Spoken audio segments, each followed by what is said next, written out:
Hey,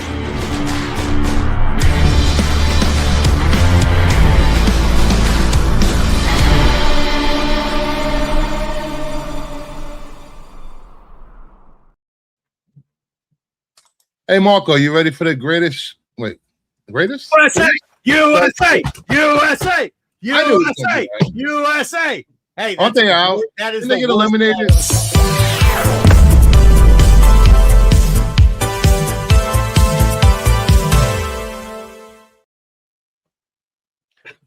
I'm gonna leave in a couple minutes just to go back and finish watching the game. Gonna give them right in the top 5. No, I got comic stuff. We can talk about it real quickly because I got about 2 seconds to talk about it. Pull down top 5. What are we talking about? All right, this week. These are the 3 things that were talked about. Nobody gives a shit about Supergirl. House Dragon, we talked about. X97 was great. What? Supergirl was last week's news, man. Give it the times. Well, no, I mean, it is move on already. Move on, buddy. Catch up. Yeah, it came out on Sunday or like on Thursday of last week, not this week. House of Dragons this week was good though. House of Dragons. This is the problem that I have. You guys asked a question last week and we didn't talk about House of Dragon, and that's okay. So this week we're going to talk. I told Bruce we would talk about it a little bit. The problem that I have with House of Dragon, and this is the problem. It's they make small changes that don't make sense, and it's okay. Like how the one house they changed around. Like, for instance, somebody's kid has dark hair. Okay. Well, if you're darker of complexion and your kids are darker, then it wouldn't be like, oh, that's not her husband. Like, but that's okay. We can go through that. But what I do have a problem with then is like the needles thing and changing it all around, because at one point with Damon, and I'm trying not to give it away, but like there's Damon's character development. This is what I'll say. George R.R. Martin is shitty at keeping writing schedules. But the one thing he is not shitty at, yes. But the one thing that he is not shitty at, the one thing he is very good at is making you give a crap about characters and character development.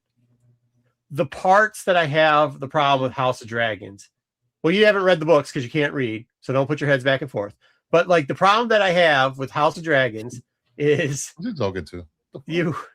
The problem that I have with House of Dragons is that the best part of the books is the character development, and he does a great.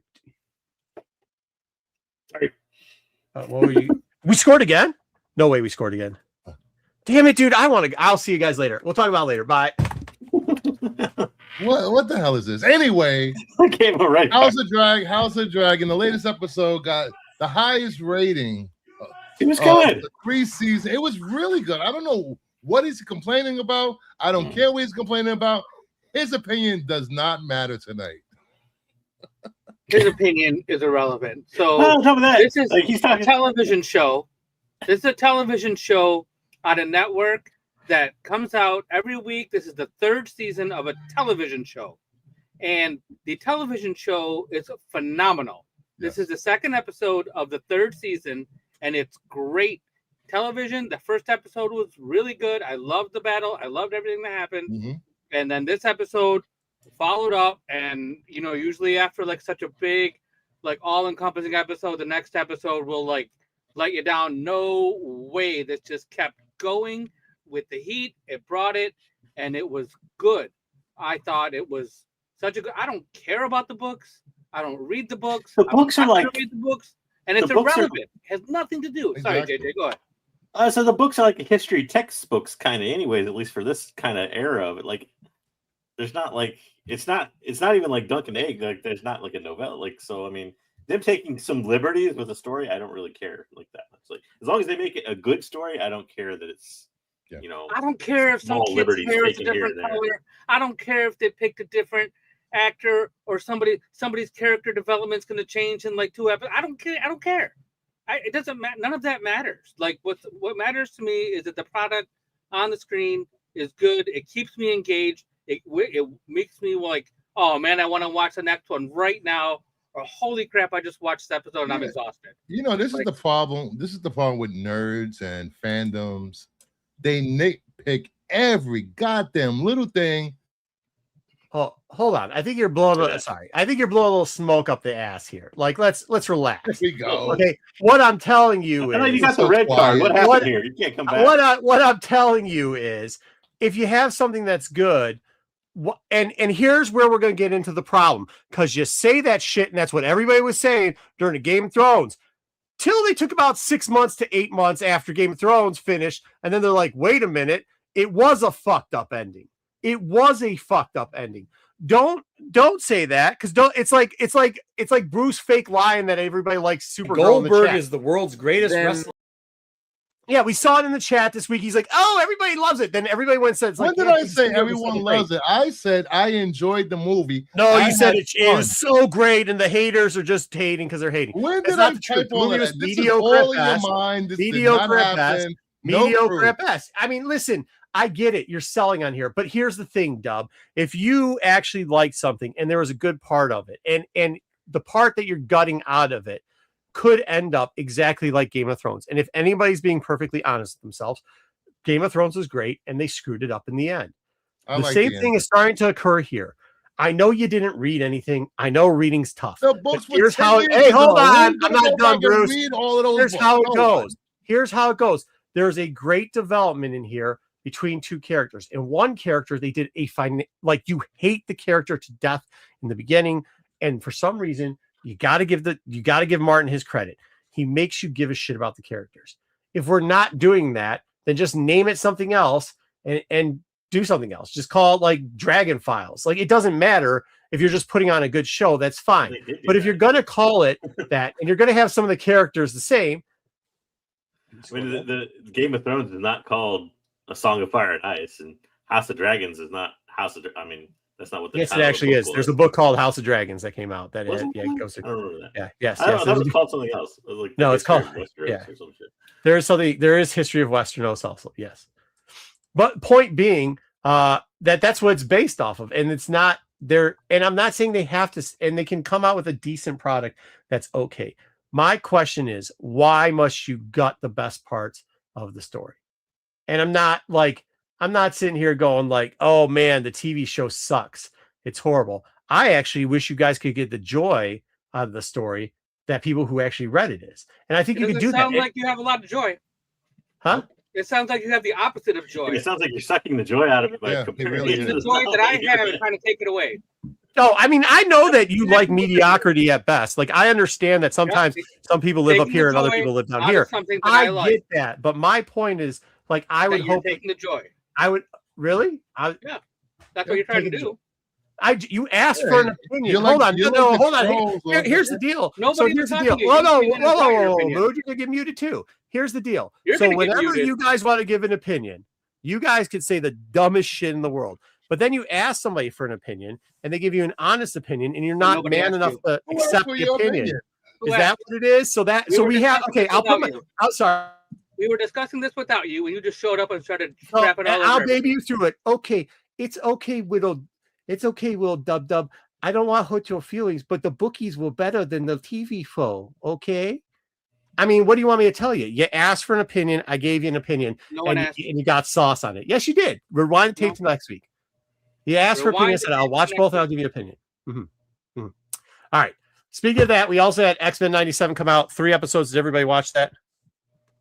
Nope. I didn't get a chance to watch it. Oh, I watched 1 episode. I would say I enjoyed it. I thought it was good. Hopefully you guys get a chance to watch it. You watched 1 episode, the first episode? Yeah. I think I needed to watch all 3.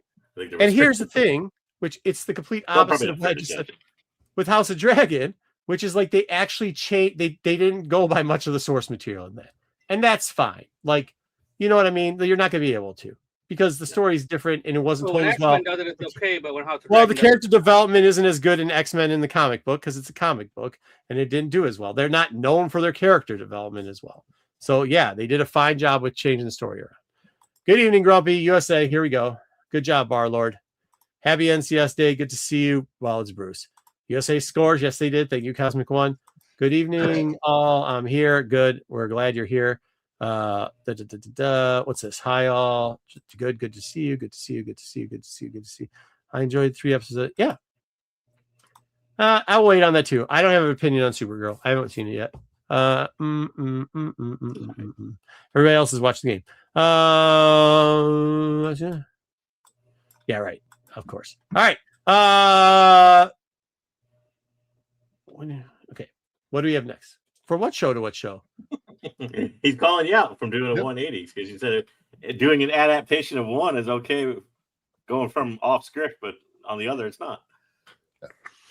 No, what I said was they're doing an amalgamation of X-Men on 97, which is what they've done because the comic books are all over the place, where the one part that is done well in House of Dragons is character development of the two main characters, in which they haven't done. And they didn't do that either when they did Game of Thrones, which screwed it up. So yes, they should do that. Like, that's what it's supposed to be. Have you watched any of the X-Men 97? Because any of the X-Men 97 has not followed any of the script. More, for example. But I didn't never expect that to. I mean, I don't. That's know what I'm if saying. A script for that, but to be quite honest. Yeah. I mean, isn't it technically supposed to be a continuation, anyways, of the cartoon? It is. It is. Which that's what I'm saying. Like, I have no problem with that because that's what it's supposed to be. The House of Dragon is supposed to be a adaptation of the actual book. It's not. Hey, Sarah. All right. What else do we got? Oh, last time I checked, I don't think any book has been a one-to-one translation. Didn't say it had to be one-to-one translation. I'm just saying. The only thing that does that is manga into anime. Oh my God! Listen to this saying. sad bullshit argument. That's why we have. That's not what I said. That's not what I said. What I said is you have to keep the tone the same in certain areas. It doesn't matter if you change hair colors, if you change race. None of that matters. But if you can't get the tone of the book, X-Men 97 gets the tone of the comic book. House of Dragons does not get the tone of the book. How do you not understand that? Can I slow it down? Regardless if you care about the books or not, it's still a Watchmen was really great episode, great season. Yeah, nobody's debating that. You just said it. You just shit all over it. You asked like 5 minutes ago. What's up? Oh, it's outside. Oh, that's warm. I think it's outside anymore. No, you asked an opinion. I gave you an opinion, and then you over exaggerate what I said. Nobody asked for your opinion. You did. Rewind the tape. You asked for it. You got it. I know. Like, here, do me a favor, though. Try reading stuff every once in a while. All right. What do we got next? Top five? Top five. Top five. Oh, my God. What a game.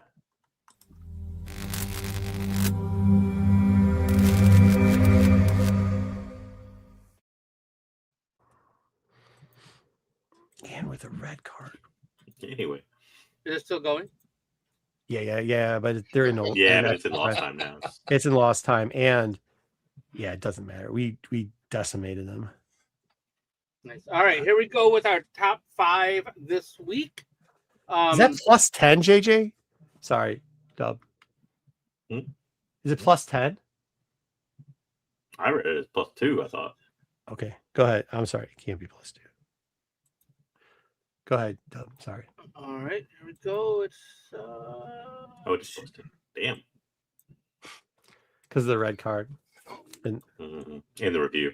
In the review, yeah. Number 5 for the open order covers. Good. That's Stephanie Hans. Yep, that's not last Starfighter. Did we add that on to the read, Dub? Yes, it is on the read. Yep. I got tons of questions about that. I almost picked that. I think that's not a bad cover, by the way.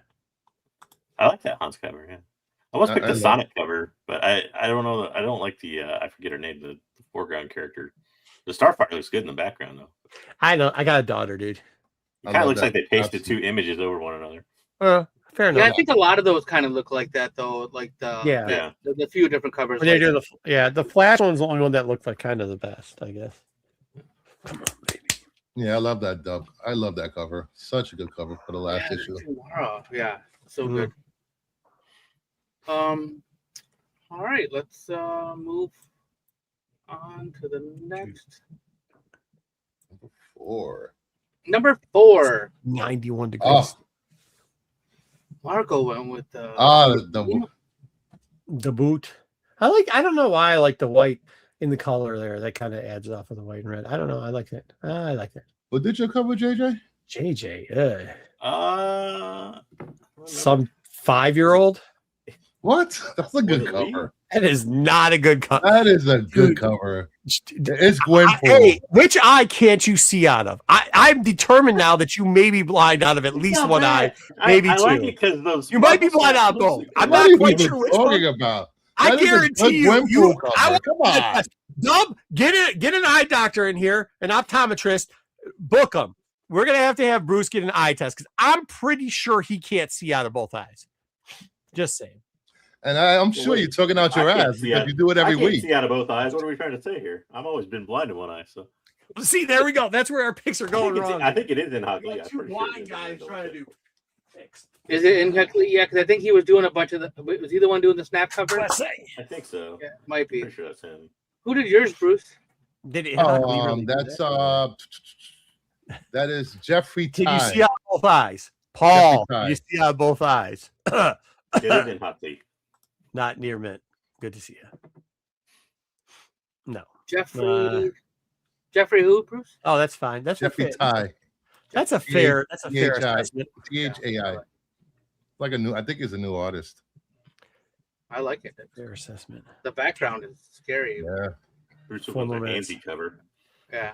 All right, let's see. Moving on to our next. Oh, we should score another one. I'm just for sure. JJ went with the Dead Samurai. Bruce went with the Nubovich. I'm not sure who did your cover, Marco. The Super. No clue, but I'd never. I wouldn't buy the book. I just liked the cover, and then I put it back down. I can't remember. Yeah, strangely domineering, like ominously domineering. Oh, so once again, guys, if you can, I like his gun. Yeah, I thought it was just a funny cover. That's pretty cool. Here's what I'm going to say. You can criticize that. You don't have to be a complete slap dick for everything, like Bruce is for DC. You can actually have an honest opinion on stuff, and if you think it's good, you can say it's good. If you think it's bad, you can say it's bad. It's okay. It's okay. I mean, I have that way for a lot of artists. Like Momoko's that way for me. Like I think I dislike like 70% of her covers, but every now and then there's a really good piece from Momoko. Dude, I would say Eom is 65. I like, and then there's that 45 where I'm just like, dude, why did you have to like add a thick toe to that, or like, add. You know what I mean? Or add like a 6 finger that looks very. I agree with that 60 to 65% number. Yeah, for Eom, because there's definitely some that are like, ooh. There's some you're like, dude, what are you trying to do? You should there, see his man? cover on Fingers. That's a cover. Yeah, thank you, Kazagon. Thank you. All right, let's move on to our number 2 picks for the week. Oh my god, 3 minutes. I think Marco went with the Inhyuk Lee this time. Bruce is disqualified this week. Has every single I am disqualified from this round. That's okay. Has every single person? I actually like that Dead Man cover, by the way. I actually liked all 3, or I liked 3 out of the 4 Dead Man covers there, Dub, but I didn't think any of them stood out to be good enough. I mean, it could all be 4 through 5, but you know what I mean? I had a hard time. Creeped me the heck out. This one creeped me out more than the other ones, and that's kind of why I went with it. It's just I don't know, those bodies. My problem with that snap cover was it didn't look like Psylocke to me. I don't know why. Yeah, it doesn't look like Psylocke at all in the face. No, it's the new. What are you talking about? It's the new one. You're not thinking about Betsy. It's the other one. But it's supposed to be. It's supposed to be Psylocke from Snap, right? Yeah. Yeah, which isn't Betsy brought, or which is not the. Yeah, it's not the original Psylocke. It's the new Psylocke. No, we know that. Well, that's what the new Psylocke looks like.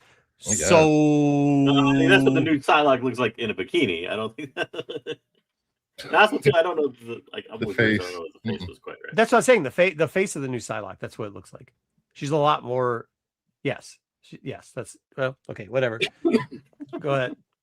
All right. Let's move on to the number 1 pick of the week.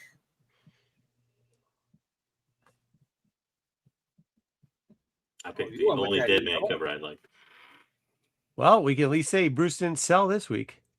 That won't work, Bruce. It's not Nightwing. How do you know? It's still a Batwing.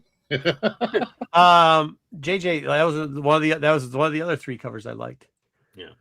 You know, that's the thing I think with Deadman and Samurai this week is I enjoyed multiple of their covers, but I don't know, man. I want to put it as one, but I haven't actually seen it though in person, like in dark. Does it actually glow in the dark well? No. No. Yes. I didn't figure it didn't, but no. But you know what it does? The last one. So here's a little funny tidbit. The last Deadman that glow in the dark was 2 volumes ago when Neil Adams was still alive. Neil Adams decided to do like a short for Deadman. It was like a 12 issues or 10 issues. And his first issue, he came out. That was when they were doing like DC was doing like 15 covers. And one of them was Neil Adams' glow in the dark cover for Deadman. And it was maybe one of the worst glow in the darks I've ever seen before. This one was better than that. So if that's any, I mean, it's not consolation. So it's better than the worst one. Got it. Well, yeah. I mean, I have it too. I'll be honest with you. I'm a huge Deadman fan. So like I have it and I have the Neil Adams one. I mean, once again, like you can separate the man from the work, you know what I mean? So, but with that being said, I like it. It kind of looked like an actual horror cover too. Like, I think that's what's cool. You don't get that a lot with Deadman. I think what kind of cool, like sometimes when somebody has a long run or creates the character and then gets a long run at DC, I think sometimes letting other people, especially guys with egos who don't want anybody else to write them, then once you get away from it, you get to see a lot of cool stuff. I mean, even the A cover, I'd figure that Dub loved the A cover. That's not my style. You know what I mean? That's more of an Aja type style and just not what I love. So, but I do like what they're doing cover wise on this book, at least. You mean Sienkiewicz? You mean Sienkiewicz? Sienkiewicz. What the cover looks like? No, that's Sienkiewicz. I know, but it looks like something that Aja would do. It doesn't look like Sienkiewicz. Aja. On the A cover? Maybe I'm thinking the wrong cover. Let me check it out. That's the A cover. That is Which is the A cover? The one that I picked is the A cover. No, that's not what I'm saying. No. Okay, then I'm thinking it's a different cover. I'm thinking. My bad. Oh. It's one of the 4. It's the one cover that I didn't like as much. I mean, Jim Lee did one that hovered in my 5 spot for a minute and then it dropped out. I didn't like the black and white Jim Lee. I like the regular Jim Lee. Let's move on. There's some words on that Deadman cover that I really, the backwards words, I think. I think it was Deadman. That's interesting. Who's the one that? No, isn't the A cover the janitor one? Yeah, it's the janitor one. The A covers the janitor one.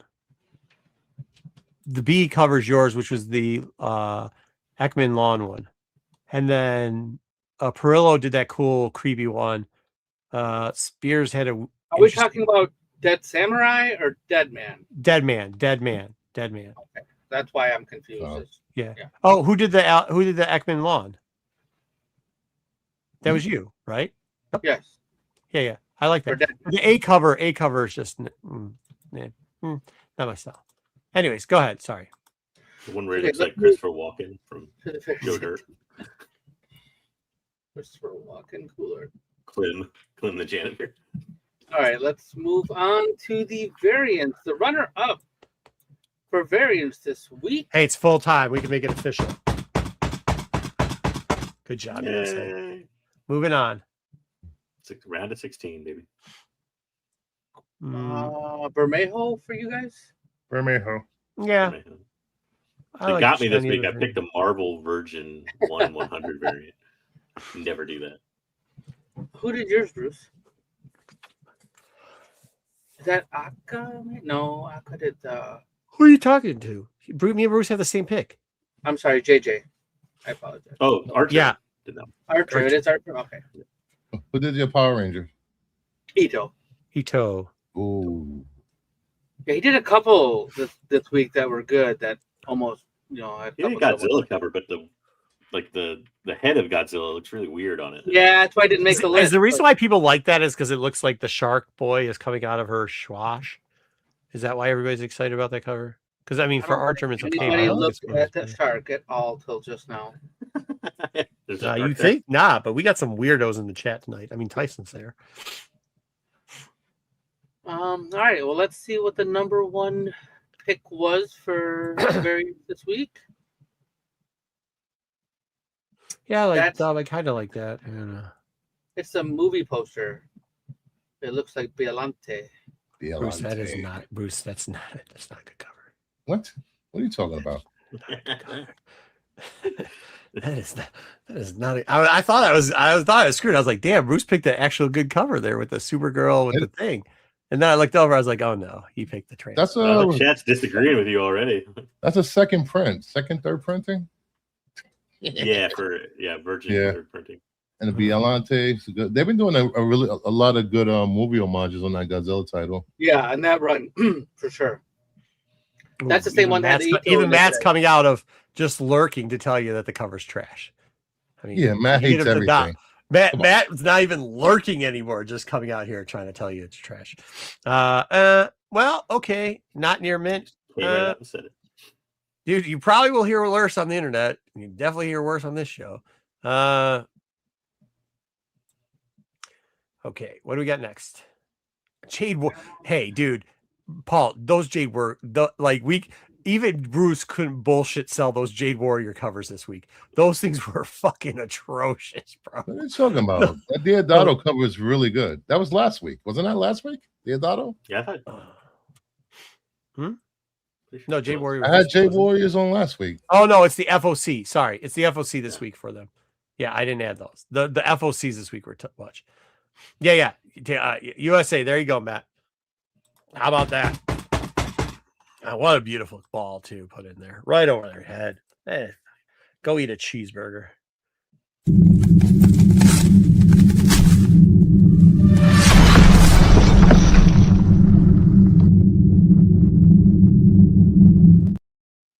For people that don't know, look up Bosnian Cheeseburger Guy. It's their national. I was about to say I don't know what the hell that means. Oh, dude, maybe I'll play it. I think we'll get screwed if I play it, but yeah, look up Bosnian Cheeseburger. Well, while you're looking up Bosnian Cheeseburger, we're going to talk about the FOC face-off this week. I think it's better than that. Cheeseburger. We're going to start off with Money Shot versus. Here you go, Paul. This is for Paul. This is the current run of Money Shot. Tim Seeley is doing this one by Vault Comics. They do like a mini series every so often. A lot of their covers are black bagged. So they're putting out two Savage Dragons. They're putting out Homecoming and the regular title in the same week, which is weird. You know, I've never liked Eric Larson covers for the most part. For whatever reason, I don't know. Putting out two different issues? Yeah, I think they're putting out two different issues in the same week. This is like almost like a. Yeah, I don't know. Usually there's maybe this this already, but they do like the regular cover and a throwback cover. Yeah, I know. There was like 4 covers though. There were 6 covers or something. So I don't know if they're doing 2 different issues here. Yeah, maybe it's just like a pentennial. I don't know. I didn't look. I was trying. I'm with JJ. Like, no offense, but the writing isn't my favorite. The art isn't enough to keep me around.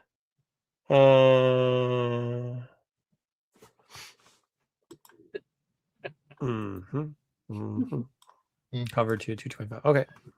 All right, let's see what's You're welcome, Paul. I mean Bruce. For people that don't know, Bruce, this is Bruce's alt account, just so you know. Superman annual year 1000 number 1. Mark Spears on the left, Alex Ekman Lawn on the right. I am saying this because I was hoping it wasn't going to happen.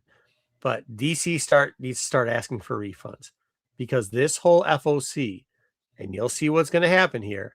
This is the covers. Why is he wearing Black Bolt's crown? Who? Superman. I don't know, dude. What?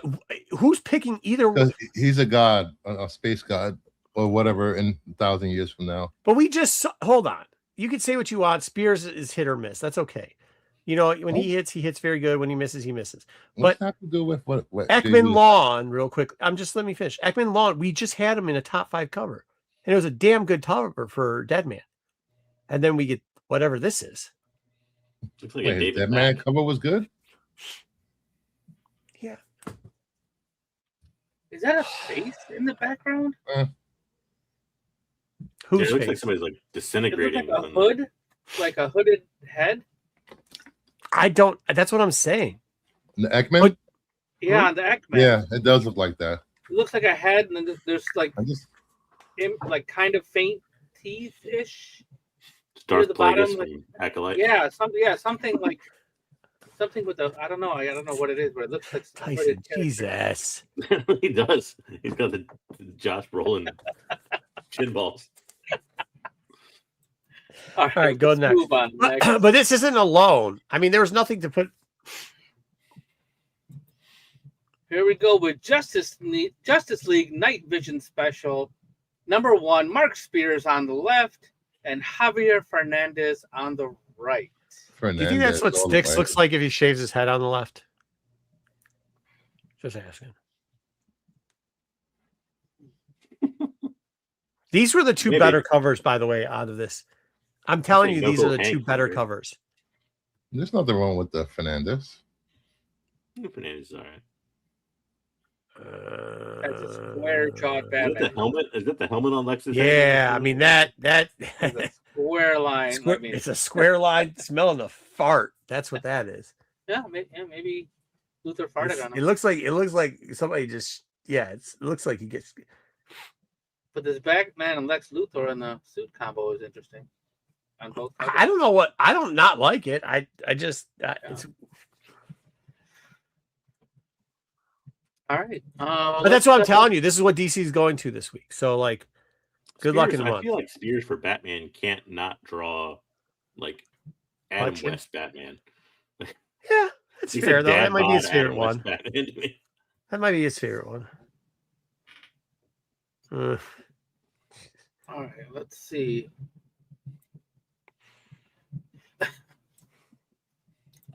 Yeah, my ear is good.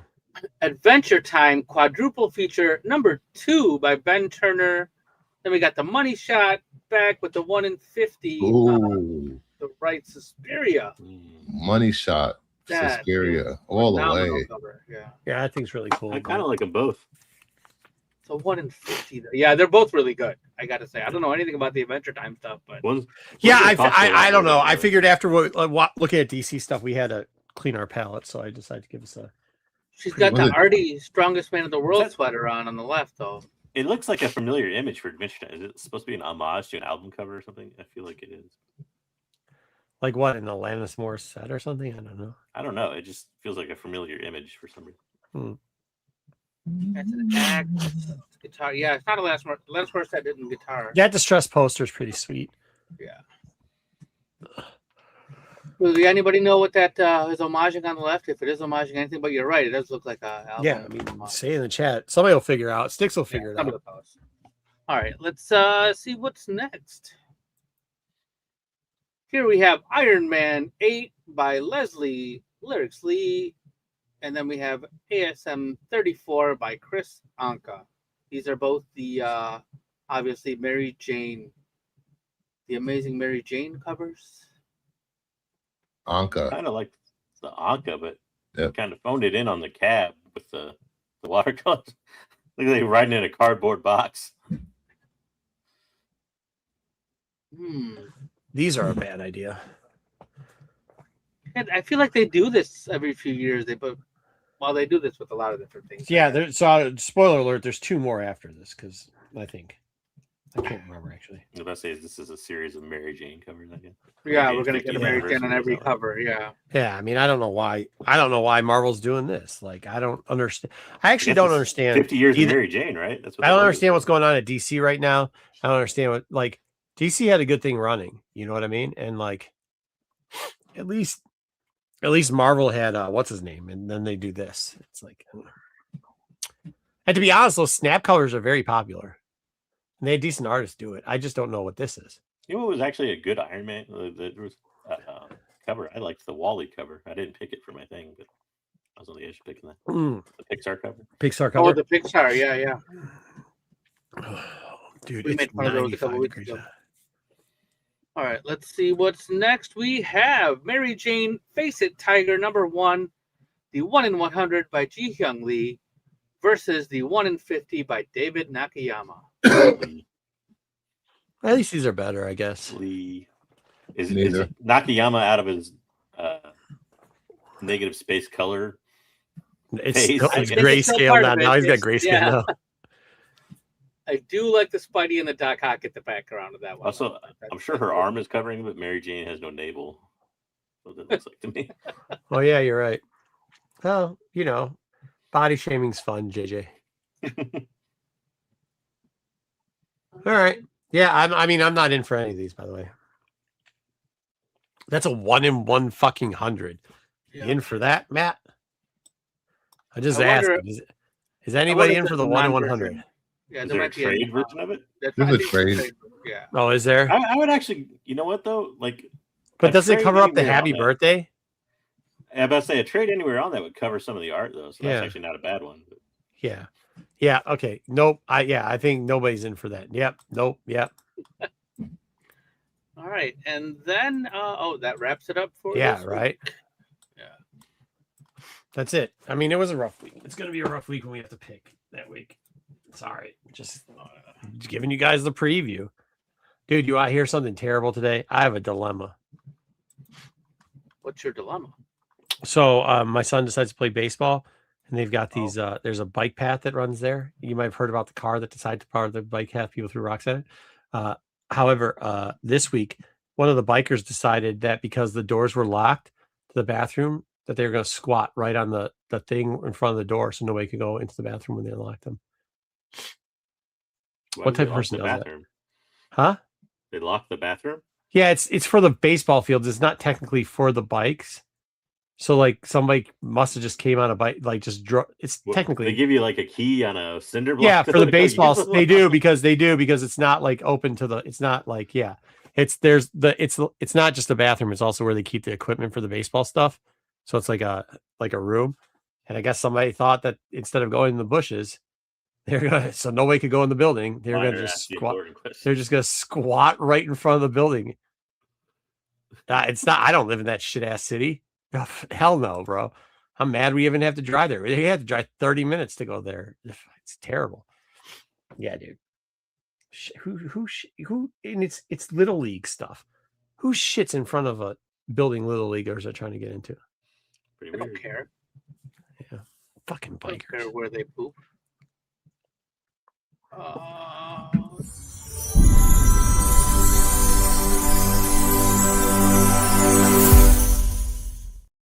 Yeah, no doubt. The titles aren't great. Not near mint, and the books are shit. All right, let's see. In New York. Yeah, but pretty sure that happened. That's happened. Yeah. No. So it's all volunteer based. The whole thing's volunteer based. So it's not a public park. It's like a volunteer based field, and so they don't keep it open to the public. So somebody just decided that they want to take a shit there. What if somebody at the baseball game? There wasn't. It's not a baseball game. Yeah, it's not there wasn't a baseball game going on. It wasn't a baseball game. It was. But what if there is? Well, that's the baseball. Every person who coaches a team, all the managers have keys to the bathroom. They would have unlocked the door and opened it. All right. Well, let's see what we had to read this week. Speaking of poop. Yeah. This wasn't that bad. Brought to you by the Tiny Onion Studios, although he did not write it, but it definitely was from his studio. Who's that? Tinian. Tiny Onion. Okay. Oh, Tinian. Okay. Yeah. I don't know. It was something. It was something. Wasn't great. Oh yeah, that's all we read this week, Meyer. So we're fucked. But for me, I don't know. I don't quite know what was going on. I get it, but at the same time, so it drops you into a story that you're doesn't seem that interesting, and then nope. Then there's some podcast interview, which by the way, when the scene or whatever when they drew up the gal with the podcast interview, and then they go to her at the whatever festival or whatever protest or whatever she's going to next. looks totally different. The main character, Absolutely, absolutely, wearing like glasses and everything else. It's like Clark Kent to Superman, only worse. Like I don't know what the problem is. It took too long to get to the Beast, and I think you don't care by the time they get to the Beast. Yeah, and it's very little bit of the Beast. Like the Beast of is it? And then why do we have flashbacks of the Beast? Yeah. I mean, I think I have more questions than I have answers for this fuck. I do know one thing historically, as far as urban legends go in this book. Did you know the urban legend of the Chupacabra started in Puerto Rico? So is that what the Beast is supposed to be? Is that supposed to be Chupacabra? Yeah. Yeah. Well, why would you get to that sooner? By the way, it was a badass thing too. By the way, but yeah. The art wasn't bad. The story wasn't great, but it wasn't horrible. I actually want to see the Beast do more shit because, like, when the Beast appeared, it was pretty fucking badass. Yeah, the story is kind of generic a little bit. Yeah, cut and print. I mean, like, oh, there's an evil developer, and he's gonna do bad things to the land. Like, you're not supposed to plow that. But yeah, probably quarter thumbs down. It took too long to get to the good parts, unfortunately. Borican, often spelled Boricuan, is the original Taino name for the island of Puerto Rico. It translates to the great land of the valiant and noble lord. So, even with a Q dub, it still said the same way. Borican. Say again. Even with a QUE, it's still spelled Borinquen. I mean, said Borinquen. No, I like this book because a lot of that stuff is actually going on now in Puerto Rico. Yeah, so it is very timely. Throwing in the Beast, I thought it was cool. So I'm going to read the second issue, regardless if we read it or not. So I'm giving it a quick thumbs up. The only problem I have with it, Bruce, and this is where I don't know if you read it, because like it took so long to get to the story. It was if the book was 20 most pages, first issues take a long time to get to. Not that long. It was aggressively long. All right. Anyways, JJ, what'd you give it? I gave it a crooked thumbs down. I would probably say crooked thumbs down. Probably. I don't know, I'm kind of borderline, I guess, but the end of it, what little you did get of the Beast at the end, kind of intrigued me enough to almost read a second issue. Yeah, same. So I don't know, but it was really borderline. Do you have a full thumbs up, Bruce? Crooked thumbs up. Yeah, I mean, you could have talked me into a crooked thumbs up. I'll say this: if you like things like kind of the urban legend stories and stuff like that, like you might find it intriguing. And like Bruce said, like if you're from Puerto Rico or you know somebody from Puerto Rico, or you're just, it's very timely as far as what's going on there, probably. So I wish it would have gotten to the creature sooner, but I am now intrigued with what's happening in there. So I want to know more about. It looked cool. This Beast looked cool, so I want to see more of it. It wasn't like super scary. It just, I mean, it was, but it wasn't like horror. And I kind of wanted, I don't want to spoil it, I guess, because it just came out, but like I kind of wanted to see the Beast do something more than what it did at the end of the book. I agree. That's some random dude. Like I'm like, well, I actually had to look at it twice because it looked like the Street Fighter move, right? I was like, yeah, it's like Blanca. I was like, what the shit? I had to go walk it again. All right. Anyway, all right, let's move on. This one is a kind of a split, so you get to pick and choose, but not. So we're gonna have to read the second book. There you go. All right, coming up next, we have 100 Bullets. This is by Brian Azzarello and Edward Riso. This is the latest entry from the Vertigo. I was like, what the fuck is this? And then I was like, what the fuck is this? And I was like, I don't know. I fucking kind of like this. So I'm going to give it a thumbs up. Yeah. The artwork threw me off for a second when I opened the book. I was like, oh, wait, what the hell? A bit jarring. Yeah. Yeah. I thought it was like Sin City or something. I'm like, what is? Yeah. And I'm like, what's going on here? I'm like, towards the end, I was like, why is he doing this?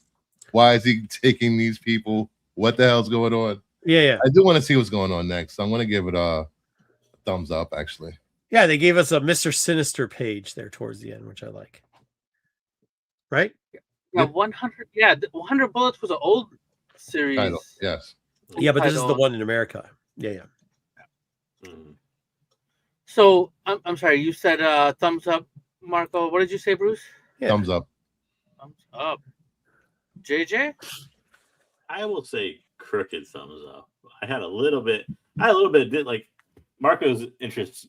I was like Bruce and Marco. Like for me, it started off kind of jarring with the art. I was like, this is really odd to be reading this in 2026. But but like I thought the story kind of meandered, but then I liked the end of it. So yeah, it keeps me enough to read, I think, the next title of it or next book of it. The way the art was done was a little more than just. I mean, I feel like even though it was black and white, it had detail. Like it had, the offset colors, like the panels that were black versus the panels that were white had a. I don't know. I like the way that looked. It was definitely surprising, but I did like the way it looked. I'm also going to give it a crooked thumbs up. It felt art-wise, it felt a little bit like I was reading a book. At least at first, it felt like I was reading a book where they tried to save money by not hiring somebody to do colors. Oh, the art wasn't bad, but I was just like, did they just not decide to color it? Like, I don't understand what's going on here. Fair. All right, so this one was a Take It, so we'll be reading the next one. We'll let you know what I don't happens. think we have to, will we? If we take it, we isn't don't. it one we split? Anyways, go ahead. We might take it. We might take it because there's nothing else to read this week. Killer Influences from IDW. It started out all right. It really sucked. IDW's crime. They should erase. They should erase. Whoever's I love it when people are working, but everybody that was involved in this should be fired. I literally read this story last year.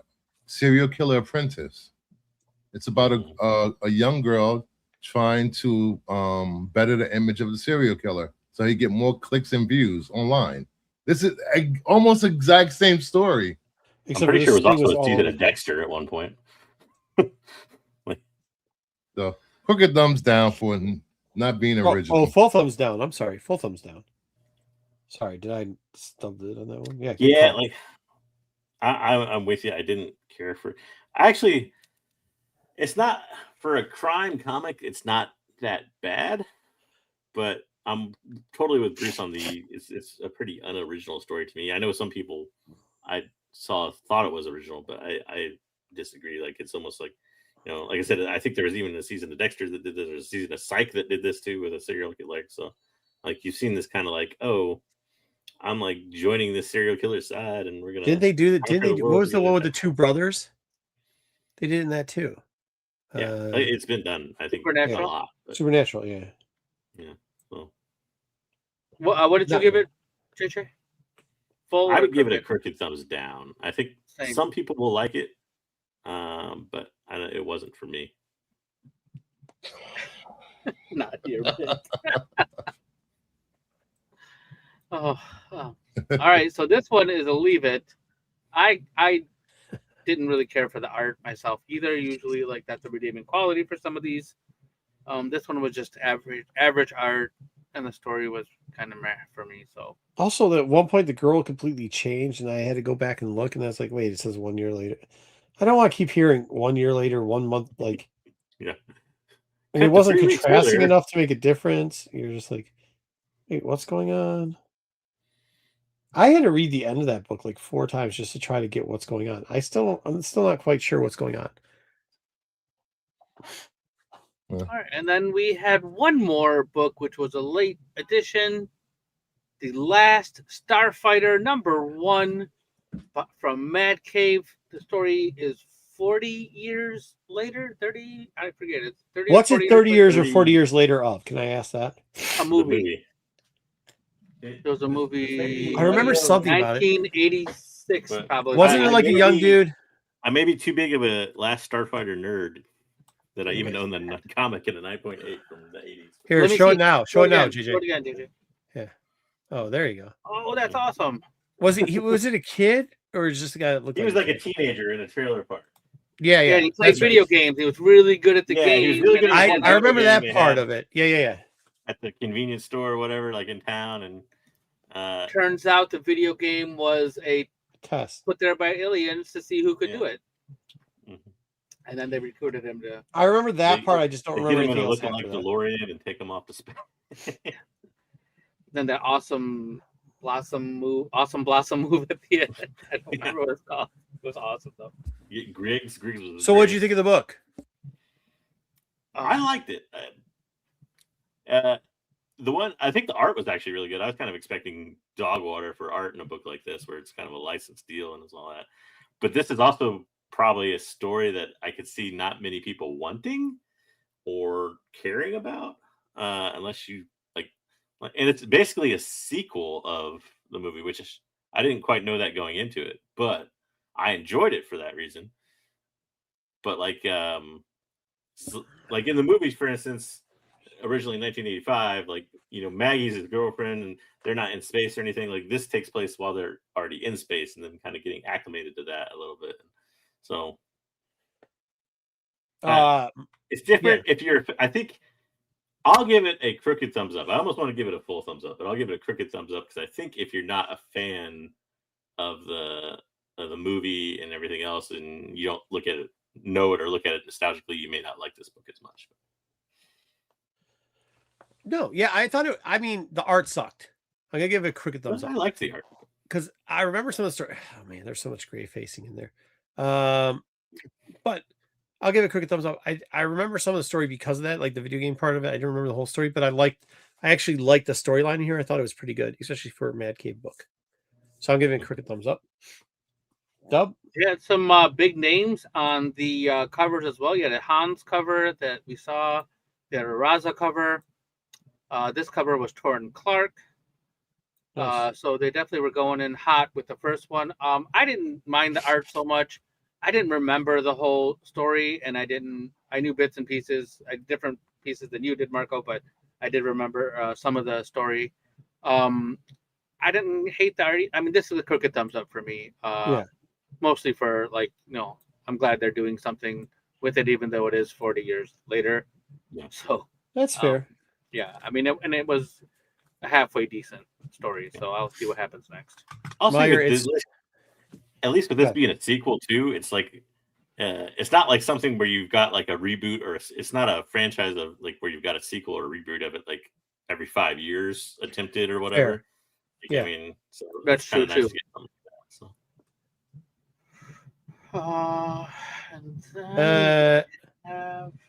Here we go. We can talk about this. We actually, it's funny you mentioned that because we've talked about it before.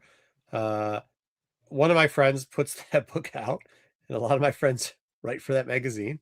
So I'm not sure I'm going to crap on it. However, it's also the 10 writer artist thing is kind of supposed to be taken off of Wizard. So there's a little bit of tongue and cheekiness going along with that, because at one point we asked, it's a guy by the name of Adam, if they wanted help doing the writer artist thing, and one of our other friends is currently helping them with it. So it's actually artists and creators who are coming up with that list. And I mean, I'm glad you picked it up. I think it's fun. I don't know if you've ever read a Wizard, but that's what it's supposed to be a homage to. Fair. Okay, go ahead. Sure. And we don't cover it because we don't want to be shilling one of our friends' products. So, yeah. All right. And then there was one other one.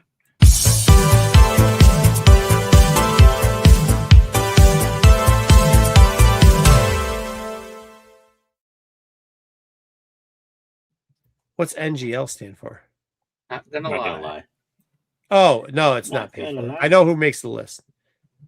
I know like the 3 people that do. Cards USA. Did a little no, you're good. Patriotic. You're good, Meyer. You're good. It's your patriotic book. Yeah. Oh, wait. We decided to do a retro review. America! Heck yeah. You mispronounce it, it's America. Yeah, sorry, America. But also because I keep talking about this, so I made everybody reread this. And I want to hear what everybody's opinion is on this, because I went back and gave it a full non-biased thing. I think. Yeah, go ahead. I want to hear your guys' opinion, and then I kind of want to talk about it. Did anybody read the whole thing? Well, it was my first time reading the whole thing, or just the first one again? The whole thing, but that's why I said I only read the first one. The whole thing. I only read the first one again, but I kind of remember the whole thing. There you go, Meyer. Go ahead. What do you think of it, Bruce? I thought it was good. The art was different. I like different, and I'm just like, wow, the Avengers are fucked. So the first issue I read, it was good. I'll probably read the other 4 issues. What, 5 issues? It's 5 issues, right? It's 5 total issues. Yeah. So I'll probably read the other 4 issues after the show because I want to see what happens. It was a good story, so thumbs up for the first issue. The art's funny too because it's all Crane that does the art. Clayton Crane that does the art in the interior too. And I think it adds to the story as a whole. And did you feel like it gave you like the spookiness? and stuff gets, dude, Bruce, I know you read that one, but like it gets a lot darker going forward after this. Like there's some fucked up things that happen in this book. And I think JJ knows what I'm talking about. Yeah, like I like it because to me, the story has always been, well, for one, it's a Carnage story that's kind of like not what we get nowadays with Carnage and symbiote stories, where like every other symbiote of the 90 million symbiotes has to drop into the story and talk to you about it, and then we got to tie it back to Null, and like all like I feel like now we finally get in this era of Carnage stuff, we got a good Carnage, and like you said, it treats it like a horror story almost in a way, which is kind of how I see like what I've always at least kind of perceived the symbiosis stuff in Spider-Man to be in that universe. Yeah, for him at least. I mean, let's not forget that later on, some of the other symbiote characters. Yeah, there's some that show up, but I'm just talking like it's not like flooded like it is now. And tie it back to like the origin of the symbiote and like Yeah, no, it's not the origin thing. It's actually them attack. Yes, and how it all works out, and it's really fun. I mean, it's really a great book. I was hoping that it still held up because I hadn't read it in a while, and I must say, like, still my favorite Spider-Man / Carnage book of all time. Like, I think this thing was so. I mean, you got to remember too, like. We're coming off. I mean, I'm thinking like, what's the dang movie where they're up in Alaska and it doesn't, and the vampires, and it doesn't 30 Days and Nights just coming out. Yeah. 30 Days and Nights coming out, on VHS around this time or whatever. VHS. Whatever happened. Was this 2011? VHS. Yeah, I don't know what is it. What was this 2008? Well, yeah. No, I think it was later than that. Wasn't it like early 2010s? I thought like 2000. I think it's 2011. Yeah. I think it's 2011. I'm just joking, but I'm saying like that far along. Anyways, I'm just saying like it kind of sits in that ilk of like, that type of horror. It paid him. Yeah. Somebody Kelly hit you up before he could. I thought it was really good. I'm glad you enjoyed it. I'm glad Bruce enjoyed it too. Dub? Bruce, was that a full thumbs up? Yes, full thumbs up. And who's currently Carnage? Anyone knows? Anybody care? Eddie Brock was Carnage last I heard, but that's a while. Wasn't it Mary Jane Watson was Carnage last? Oh, she's Venom. Oh, well, who cares? Oh yeah, I'm 6 on this. The story was okay, but like when the art, there was pages of art where it looked like I had smeared like something on my glasses and I couldn't see it, like so fuzzy, like out of focus. I had to like keep checking to make sure I was looking at it. That part bothered me. I didn't like it. But I want to know what happens next because I didn't read this to begin with, so I only read the first issue today, and I'm definitely going to read more because I want to know, even though the art really bugs me. I don't like it.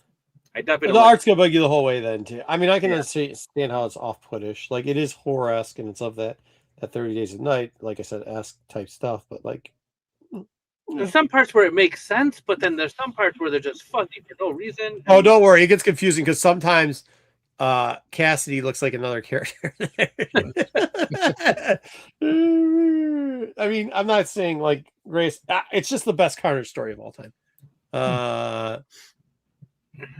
Plus, if you read this, you don't have to try to figure out what symbiote Dylan Brock is this week.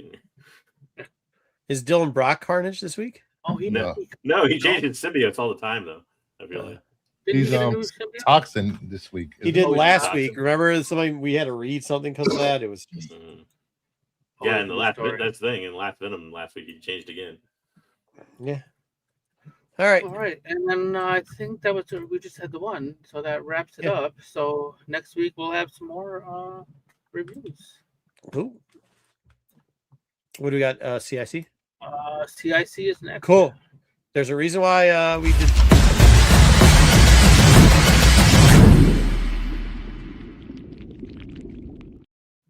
We didn't pick most of the. I only picked one topic this week, so blame the boys. Probably should have done something more timely with X-Men, but that's okay. And blame the boys. Yeah. We've been holding on. We told you we were gonna give you this one, the Joker one from the back of the Joker. So here we go. A couple Joker covers that we like. First off, who is this? These are all based on the DC announcements, by the way. They didn't cover it all.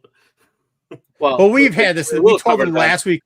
Hold on. We will cover them later. We told them last week we were going to cover the Joker covers next week. So we can't say it was an announcement because then we know about the announcements before the announcements happened. Here we go. Anyways, go ahead. Batman, The Killing Joke. 14 different printings, different colors. Yeah. I think there's 14. So and there's people out there that like to collect all of them. I'm a fan of the first print. Funny story about this book. I went down to visit my in-laws one time in a little crazy little beach town that was just full of like handmade sand things and like sand tools and clam or like what are those shells and whatever. And then there was a shop that had family run shop, and they had a binder. Started flipping through the binder. $10, first print, like beautiful shape. Love this book. I will buy this book anytime, and I was so happy. I still have that's my copy now, the one that I found. The only reason I left the 9th print in there under 9/8 because one just sold for 787 like yesterday. Really? So, wow. Today. Yeah. The later prints, that 12th print, I think it went for like I saw $500 or $600 sale for that a while ago. Yeah. That's crazy. Like those later. Yeah, I mean, so but yeah, this is like the best Joker story, right? It's the most. I mean, no, I don't think it's one. I think this is the best Joker story. Yeah. I'm trying to think of a better one. Fan. Yeah. All right. Yeah, not next well. Not if you're a Batgirl fan.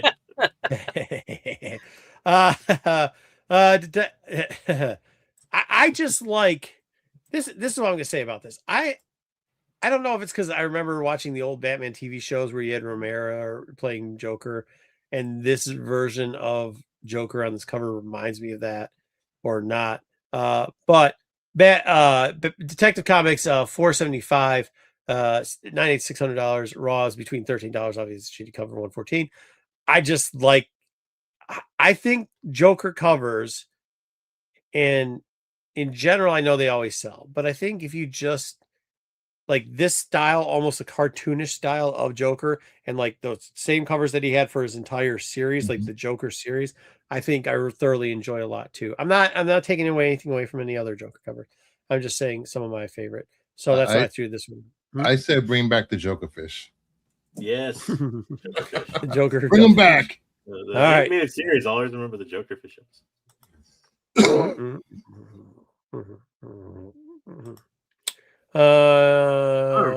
This is mine. Wow, 32. Batman, the great Neil Adams cover. Probably, I think this is my favorite Joker cover. 9/8, 32,300. Raws are 2 to 400 raw for some reason. It should be higher. Should be like 1,000. Well, I don't think it's in good shape. I think all the ones that are in good shape are gone. I think what sells is what sells. This is such an iconic cover. You know what it is though? That is kind of funny that Bruce, that you mentioned that, because when we're gonna get to some modern books later on, the gap for some reason, even if it looks like it's near mint or near mint minus, anywhere in there, like the gap between that raw book and the same thing for a modern book will be raw will be like, let's say it's $100 9/8, it'll be $80 raw. I'm just saying 80% of whatever it is. Where you see some of these just older books and like I don't understand the gapping. And once again, speaking of Neil, and I think it's funny because a couple of months ago we got attacked by some lunatic in the chat saying he's going to report us because he's a slappy for Liefeld. But like I think you can separate the artist from the art. I love this cover.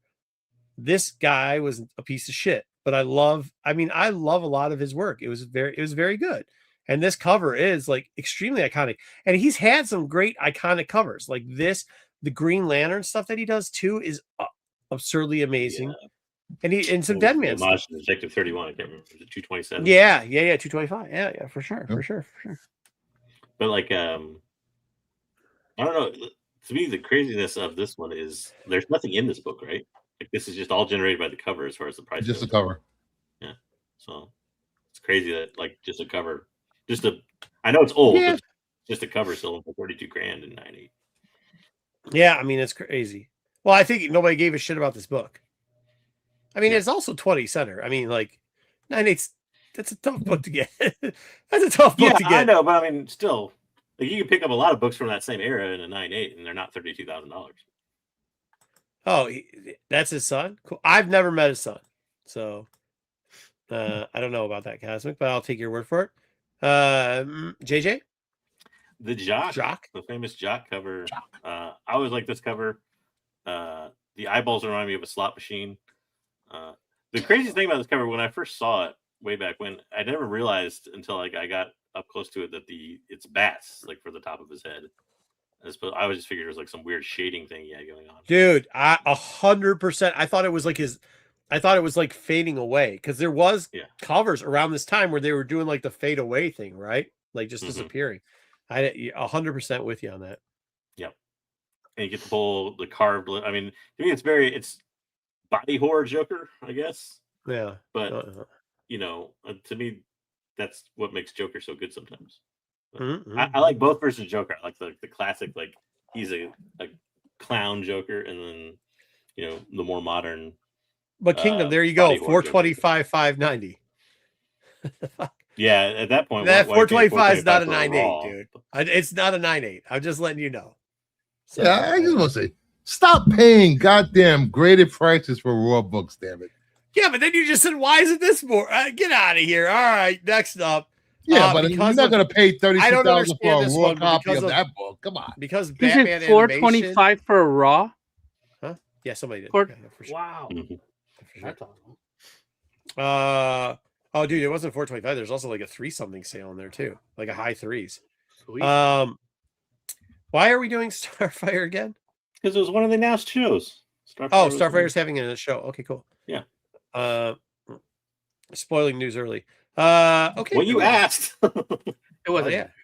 A big surprise. What do we get? I mean, if you're going to talk about Starfire, someone's going to pick this book. Like that's always going to be. It's Darwyn Cooke. I mean, it's. I think it's a beautiful cover. Her hair is crazy in this cover, but I mean, it's just Darwyn Cooke. I don't know if I've ever seen a Darwyn Cooke cover that I didn't like. And this is just one of those. And I've never owned this book. Always wanted to own this book. Just hasn't been in the cards. I did pick up one of those 880s. I didn't think I was going to own one of those. This is not Goonery, Tyson. I don't think you know what Goonery is. This isn't Goonery. Dove, I actually picked up a copy at Heroes Con. Oh, nice. Yeah, a raw copy. 120. Oh, that's not bad. Wow. Not bad. Cheap. Nice, good job. Did somebody wipe their ass with it, or? No. It has maybe 1, 2 color breaking spine ticks. That's it. Damn, I hit the wrong numbers on this, bro. I used the same one for the last one. My bad. Anyways, Hughes.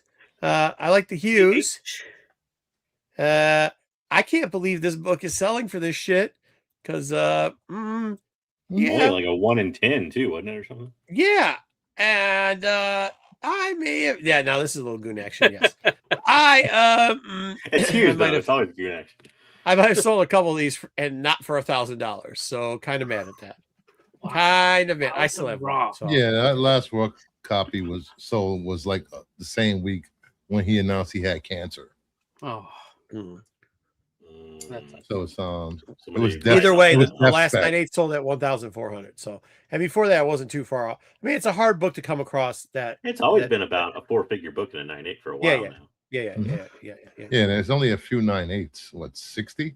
It's a 1 in 10. It's Teen Titans 75th. Not a lot of people are grabbing this. I mean, actually, I'll be honest. This is in a lot of people's collections that are readers, not not cover collectors. So like it's there, but if you weren't reading this, you didn't pick it up. So not as many as you probably would think there would be. There's another the other Adam Hughes, what, 8 Titans 88. It's starting to rise in price. Yep. Yeah, they're doing the Apollo looking thing. All right, next up. The Pepe Le Pew. Dude, how old is this? Is this book like 10 years old? I think it's older. I think it's older than that. I think like 20? 2011 or so. I thought 2012 maybe something. Well, like that. I mean, like that's what I'm saying. About 10 years old. So that's what? Yeah. 50. Yeah, a little over a decade, I guess. Yeah. But yeah. I don't. So this was like for some reason, this book was very controversial at some point. Because like she's doing to Pepe Le Pew what Pepe Le Pew did to people in the cartoons forever. I guess I don't know. But I always liked it just for it's Lupacino. I'm pretty sure that does the art. Who? 2016. 2016. You're talking about the Hughes cover? Marco was right. I was right. How about that? But yeah, 11 on the Hughes probably. You might be right on the 75. But here you got your 9.8 price 31, and somebody paid 25 for a rock again. I know. 2009 for the Hughes. 9/11. I'm close enough. Close enough. Throw me a bone every once in a while. Thank you for looking that up. Yeah, there you go. Yeah, 30. Emanuela Lupacino, JJ. Yeah, that's a cool cover, man. Wasn't Pepe Le Pew getting canceled at that time, and that's probably why? Yeah. That was one of those things. Yeah. I guess. All right, we got Titans 8, Dan Morris sweater weather variant, 9/8, $27. Roy's hold on. Wait, hold on. That was the last sale. That was the last sale. Some jackass sent it to auction. Idiots. Before that, there's one sale before that. It was like $100 and change, but it was like far before it, and then somebody decided to auction off. $25 in a raw since it came out. Yeah. Way to be a dummy. The lowest raw price around the same time is $45. Don't send crap to auction if you don't know what it's going to sell for. That's the advice of the day. I love this cover. It's one of my favorite sweater variant covers. It is getting cheaper, so you should be able to pick it up then, Bruce. So grab them. Grab those Dan Mora covers when you can. While you can. This is for whatever reason too. I don't realize that Beast Boy's a penguin in this half the time. So is this sell for a lot because of Starfire or because of Nightwing? Because of both. Because of Nightwing and Mora doing the cover. Or not. I think it's starting to come down. So like I think what it is there's a bunch of heat because is it the Nightwing that sells for the most for the Dan Mora? No. Nightwing's butt sells for a lot. I know that's what I'm saying. His butt, yeah. Whatever the dudes like, man. Whatever you guys like. Yeah, anyways. So I think all of them kind of took a big skyrocket and then some of them are starting to find their way back to normality. But there you go. The Last Dance. These are our last issues we decided to do. One more time. Yeah. Sorry. Here we go.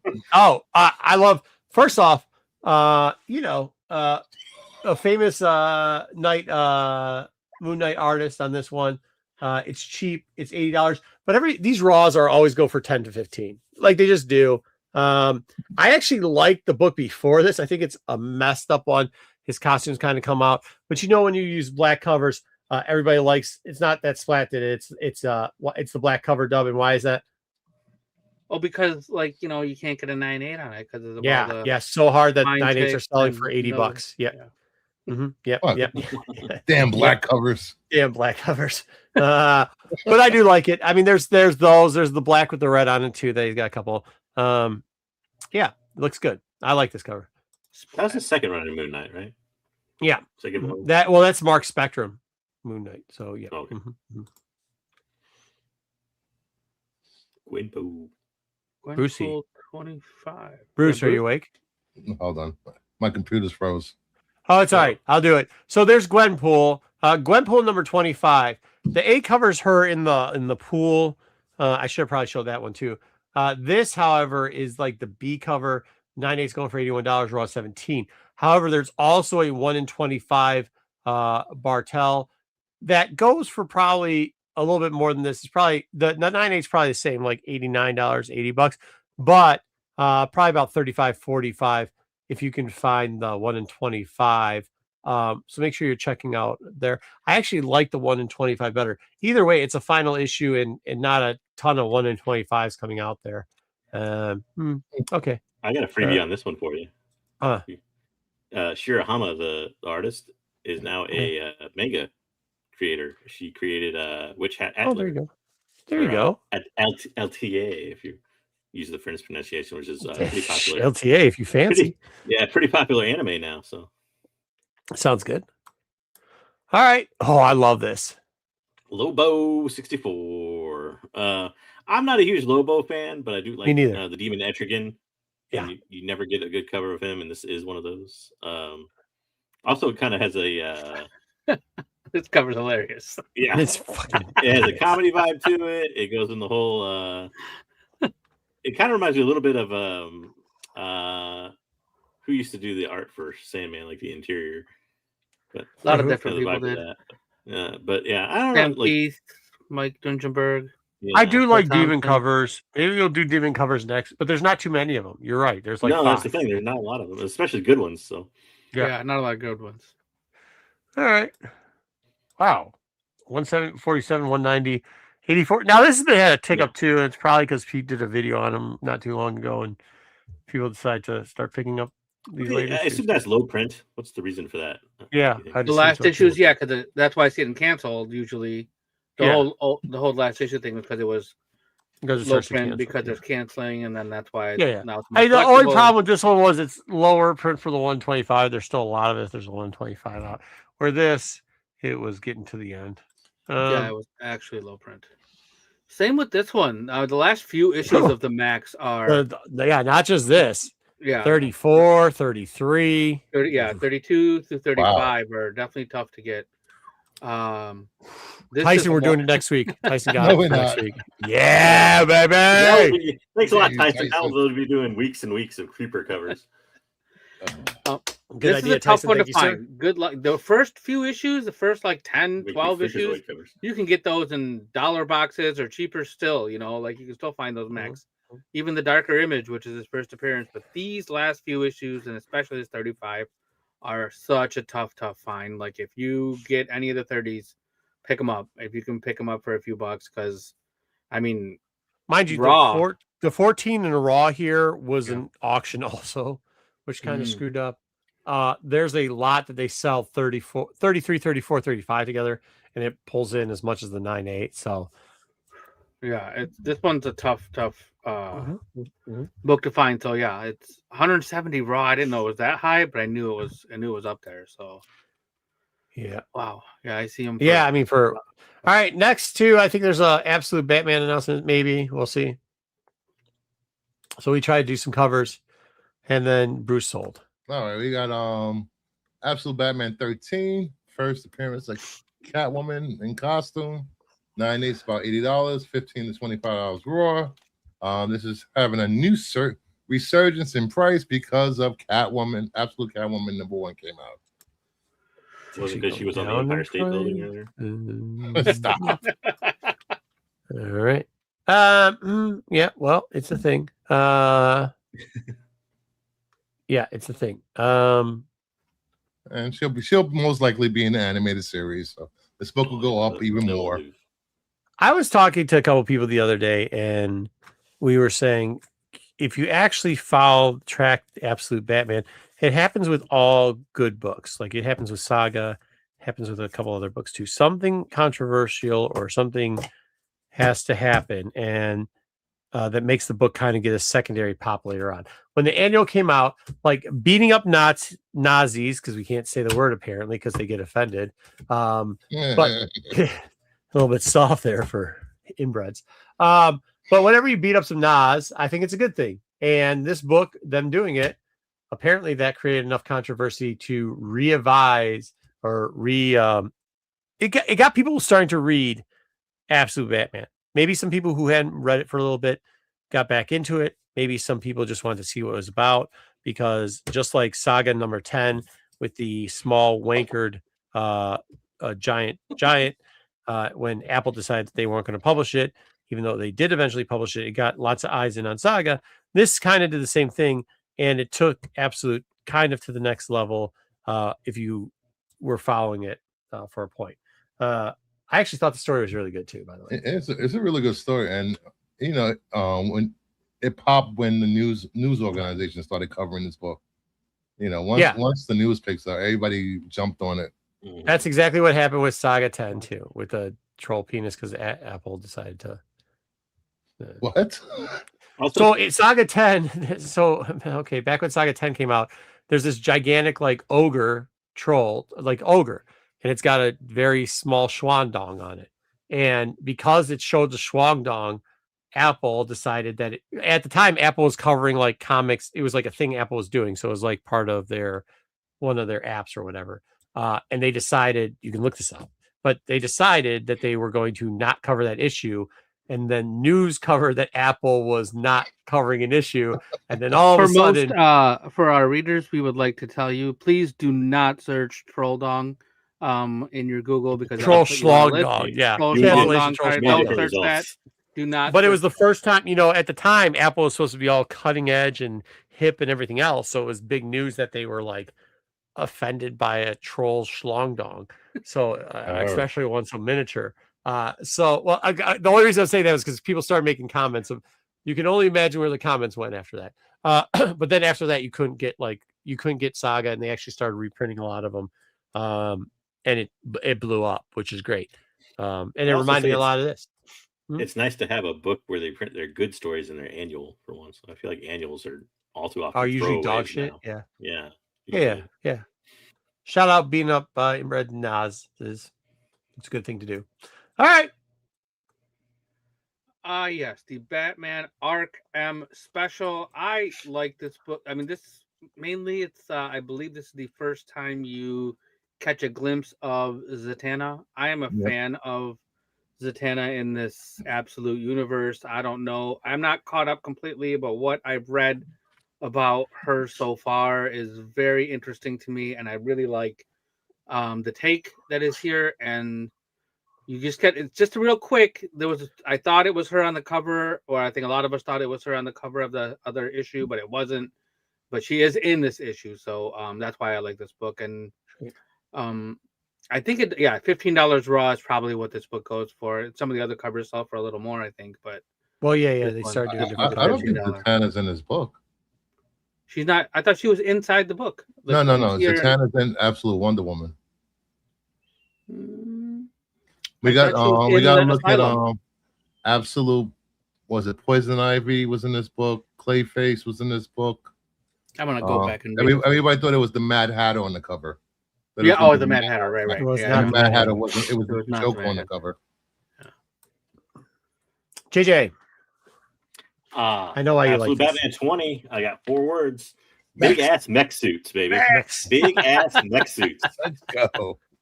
There's no reason why a billionaire superhero that gets the latest high tech gear shouldn't have big ass mech suits running around in his comic, and he finally does. That's good. Yep. I like Mech Warriors. Sweet game, dude. I love Mech Warriors. You still pick this one up cheap? I think probably because it's technically not really a first appearance, I guess, in this book. I don't think there is.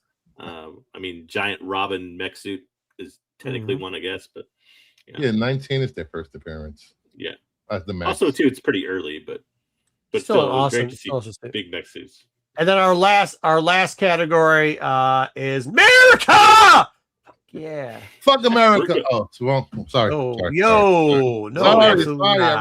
read that wrong. Hold on. I got my glasses. Well, this is why I always argue that we need a better education system, because you can't read. All right, here we go. There we go. First off with go ahead talking about this book. 224.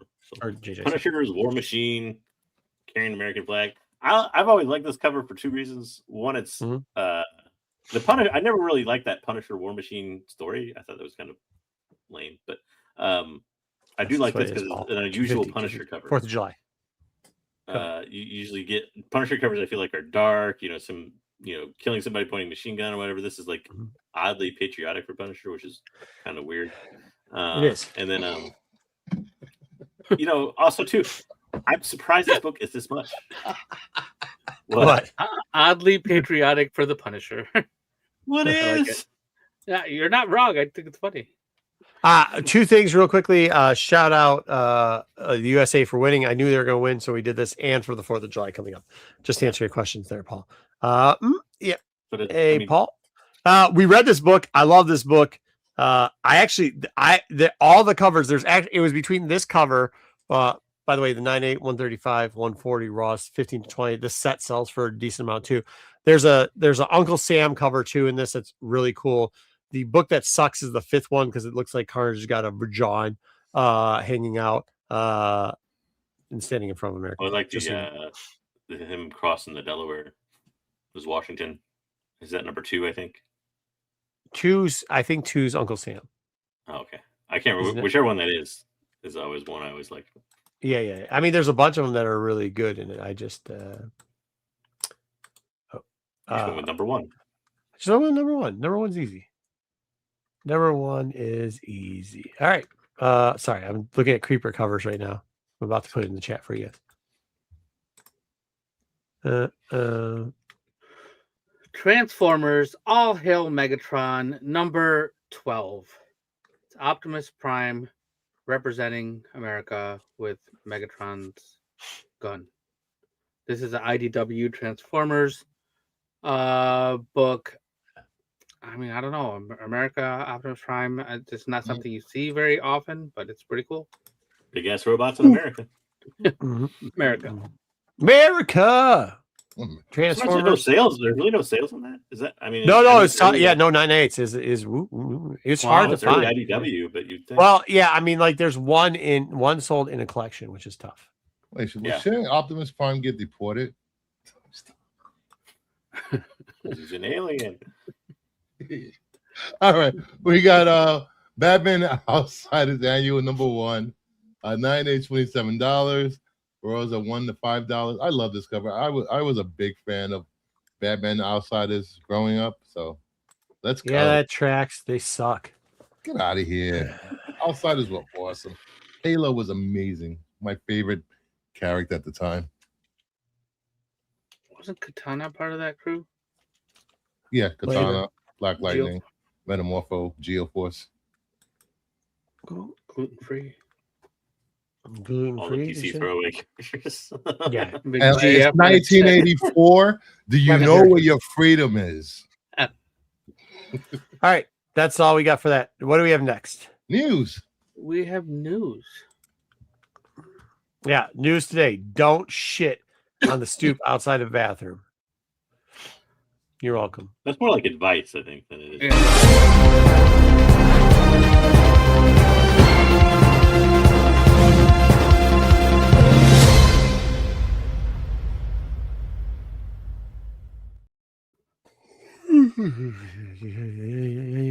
All right, we're gonna go right into the box office report.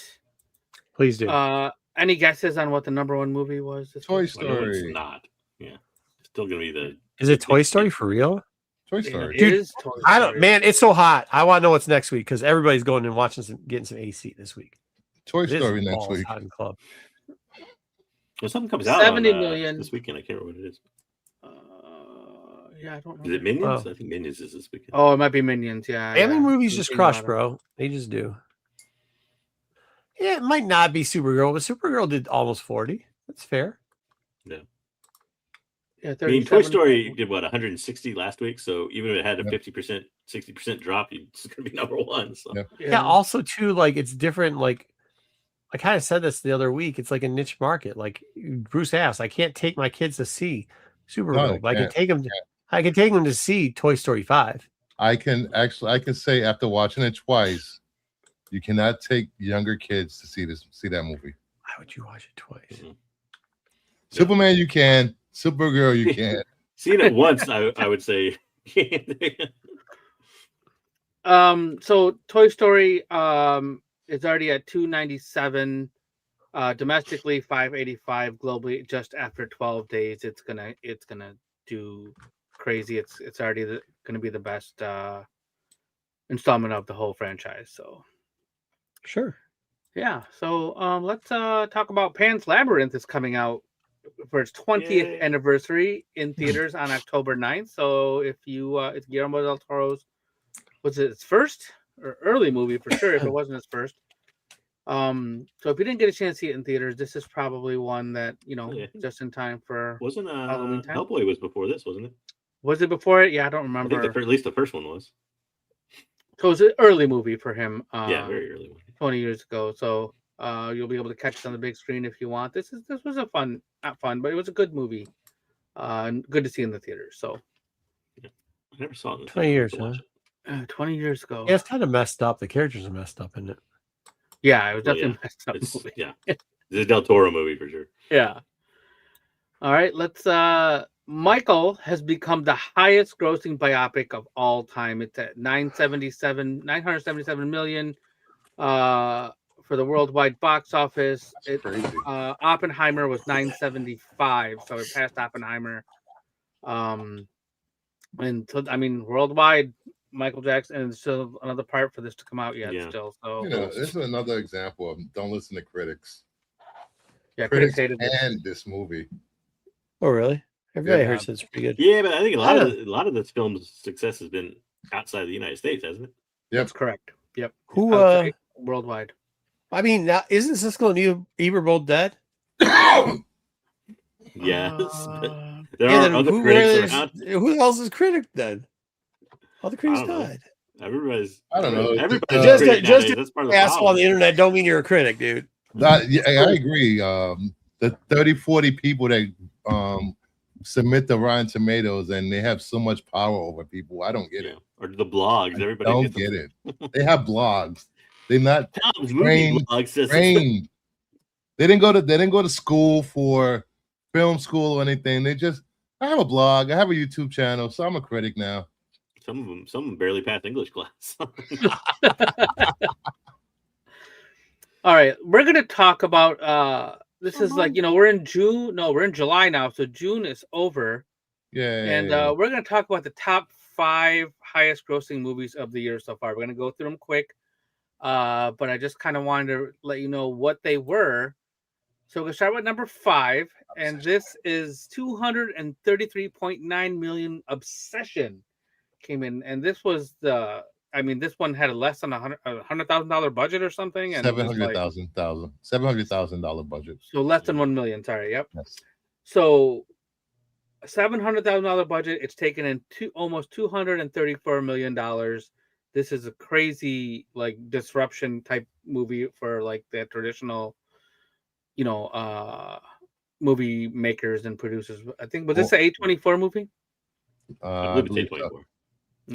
Horror movies are just insane right now. You can make any type of horror movie, you don't make money. Print money with the horror movie. Yeah, that's just what it is. Let's move on to number 4. Unless you're an actor or work on the horror movie, and then they don't get paid. So we mentioned this is number 1. This is already at number 4 with 297. These are domestic numbers, by the way, U.S. numbers. So 297 for Toy Story, and this is going to keep going up. This is going to be higher on the list by the end of the year. Yeah, probably top it. Yeah, it's going to be the best one for the franchise for sure. Yeah, I mean, Toy Story now, it's so old. I feel like it has the double edge too. It has the fact that you can now take kids to it and they'll like it, but also the nostalgia for adults now at this point. The kids when the first one came out, the kids now have kids. Right, that's what they're saying. Yeah, it's nostalgia for the young adults or whatever you want to call them now. But yeah, and the people that grew up with it, who were Andy. Yeah. All right, let's move on to number 3 here. Project Hail Mary was the 344 million based on the book. This one came out of the gate hot, and it did really, really well. I think it's still making money in some overseas markets, but it's coming out on, I think it's on Amazon Prime later this week. It just hit. I think this it didn't break even. It did not. Did not. I think the budget was like 200 million, almost 300 million. Wow. You know, it's Amazon and Apple. They don't care. They throw movies out there with these high budgets, then they don't care. Yeah, the budget was 200 million. Wow. Well, it still took number 3 and still. Wait a minute though. If it's 340 million just from the U.S., surely it's made money. This is U.S. or worldwide? U.S. This is just U.S. I mean, it's worldwide. It's got to be higher than that. I would think. Yeah. I don't know how it did outside of the U.S. Okay, let's move on to number 2, and we talked about this one as well. 370 million in the U.S. This was Michael, and this one's going to hit that $1 billion worldwide. Yeah. Number, like it may have already hit it because I took these numbers over the weekend. So, maybe 700 million. Jeez, never mind. Never mind. It make this thing. Yeah. All right, and then the number 1 movie so far this year, of course, Super Mario Galaxy. The movie, $429 million domestically. I mean, Mario is just, again, a money printing machine. You can put Mario in anything, and it pretty much sells. I'm a fan of Mario, but I mean, this is just ridiculous. This is ridiculous. I agree. All right, let's talk. We got a few bits of streaming news. Let's just go right into it. So we've already talked about this topic multiple times. We've brought it up. We're getting an absolute. This was news the day after we talked last week. It's going to be an adult-themed animated series from WB Animation and DC Studios. It was revealed earlier this year, or it was revealed last week. And Scott Snyder will be executive producer and showrunner, and Nick Dragotta is producing. So we don't know where it's going to be. You know, normally I would say it's probably going to be on HBO Max or whatever, but now I don't know anymore. So yeah. Well, we don't even know about it.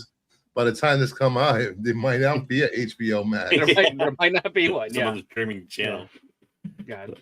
What do you guys think the show looks like? Because it's supposed to be a CG animation. Yeah, it's going to be 3D modeling, CG. Does it look like Super Sons though? Because I didn't like Super Sons. I'm trying to think. Has there been any? I think Super Sons is the only, at least DC one. Has there been any 3D modeling DC movies or shows?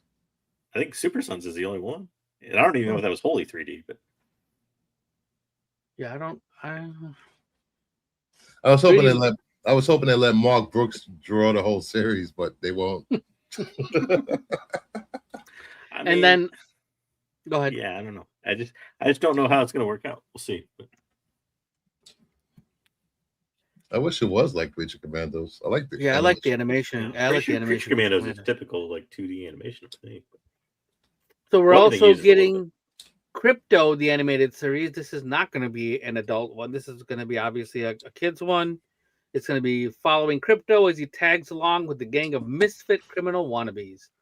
And then the Joker is going to be an anime style series. So it's going to be Joker hunting down whoever killed Batman. I believe the same studio, anime guys out there, the same studio that does Rooster Fighter is doing Joker Laugh Riot. So if you're seeing Rooster Fighter, it's the same studio. So is Rooster Fighter like actual roosters fighting, or is it a guy named Rooster that fights? It's an actual rooster that goes around kicking people's asses. Oh, that sounds better than what I was thinking it was. That's awesome. That sounds great. All right, let's move on to Comcast is spinning off NBC Universal. So up until now, Comcast has owned all these things. Now it's going to be the NBC, Telemundo, Peacock, Bravo Network, and the Universal theme parks are all going to be spun off into a separate company, and Comcast will be a separate company, which is probably there goes my Days of Our Lives, bastards. It's on Peacock. Bruce's stories. My stories. There's only a few left. Damn it. So this hasn't happened Bravo's yet, still but around? this will happen. What's that? Bravo's still around? That's like saying Oh, MTV's yeah. still around, right? I mean, like, No, Bravo because gets all people the watch. what is that? Real Housewives and all that. Yeah, the Real Housewives of Pick a City, and it's Yeah. there. Of like I know 18 we different make locations. that joke, but we've been making that joke for 20 years. Do they still have those shows? Yeah, I'm they're serious. I don't doing know. Real No, I Housewives wasn't of joking. London. It's still around. Real Oh, wow. Housewives of London starts soon. They're going worldwide now. Yep.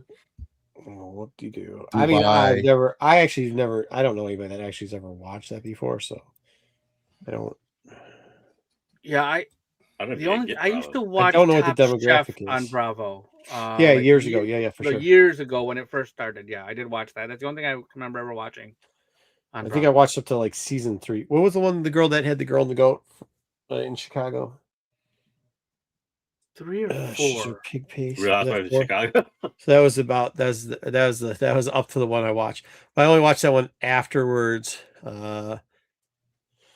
because we ate at the girl and the goat. Oh, she's also Greek. Oh yeah, I don't remember who that Shout was. out her.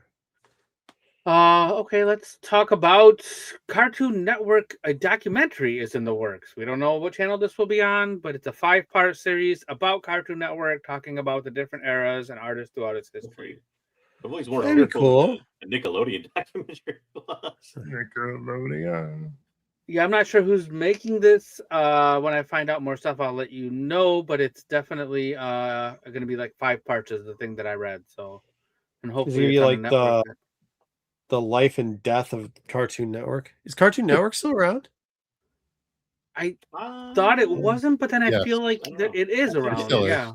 So it is, but it's still dead. It's like It's not the way it was. Yeah, it's not all the same. cable channels. Yes, it's dying. Yeah, it still has My Adventures of Superman. It's on Cartoon Network. Oh, do they put that on the Toonami platform? Mm. They still have that thing going on where they put. So it's something that no one watches. They aired at a really weird time, don't they? Air it at like 11 o'clock at night or something. Yeah, 11 o'clock at night. I don't get that. All right. We are getting a Persona live action TV adaptation. Persona is a Sega video game series, and Netflix and Sega are co-developing this. Do you guys know who Christopher Monfetti is? No. But he's doing he's writing the adaptation and will also be executive producing. What is this? And showrunning. It's a JRPG. Yeah. Where it's about self-deleting. Yeah. And every entry is a little bit different. But yeah. So I've never played this, but I know it's super popular. In live action, are they going to really call him the protagonist the whole time? I think only in one game I think you got a name, but usually they just call the main character protagonist. Okay. And then we got news from Curtis Jackson. He's going to be executive producing a live action adaptation of Bone Parish, which is a Boom book done by Colin Bunn and Jonas Scharf. Whatever he touched does pretty well. So this is going to be, I think it was Stars was the network that this will be on. No, definitely won't be watching it. Isn't that where he did the last thing? Where he did what's his name? The guy out here, Meech, little Meechy. Meech's story or whatever. BMI. The mafia. Dude, those guys had a car in my mom's neighborhood. They had a Cadillac, and they like there wasn't anything in the house except for money in the walls and the floors. But they also had a Cadillac in the garage, and they had put the Cadillac wouldn't fit. It was an Escalade, wouldn't fit in the garage, so they took the wheels off and put regular wheels on, and then took those wheels off in the garage and put like oversized wheels, so you could never get the car out of the garage. And when they busted those, so like people that don't know, they're from here, they're from Michigan, and they would have like stash houses still here, and they'd buy them in like the suburbs, and they'd stash money in the houses. So when they like busted them, they came through like all these houses that they would rent in the suburbs, and that was one of them. And yeah, sure enough, it's funny because there's a doctor who owned the house that they rented. It was crazy, dude. It was way cool. I mean, it was cool to see it. Like, it's because they're just pulling money out, and they couldn't figure out how to get the cops couldn't figure out how to get the Cadillac out. They couldn't. It took them like almost 2 days. It was hilarious. Why not just take the air out of the tires? Down the house, yeah. No, it's like, I don't know, dude. All I remember is just sitting on across the street watching it, because originally we were like, yeah, like it took so long. It wasn't. I think they were like huge tires, so I don't know why. Maybe because if you took the air out of tires, the car wouldn't ride. I guess maybe the rims were too big. Maybe I don't know. the rims. It was hilarious. But you just saw them coming like with like so much money in that house just coming out of it, man. It was crazy. So crazy, dude. Anyways, shout out money coming out of houses. 50 Cent. 50. So this was a big thing. This just happened that I read this today. Sony has figured out a way to destroy GameStop and other stores like it. Yeah. They are no longer going to be making physical copies of games starting in January 2028. So if you want a PlayStation game, you will have to purchase it. You will have to purchase a license to play the game that you can only buy digitally. And then if they choose, they can revoke that license at any point for any reason. Physical games are going to be gone. How much longer? What, like, this is the death of the consoles, right? No, I don't think so. Not the consoles. No. Yes, it is. No, even PCs are making consoles. Yeah, like they're making PC game consoles. What are you talking about? You can buy a Steam Deck. That's what I'm saying. I think it's the inevitability of consoles and PCs going the same direction. Yeah. I mean, nobody should really be surprised by this news. When I heard today, I was disappointed, but I wasn't surprised, because this is the direction 70% of sales in all of video games are digital only.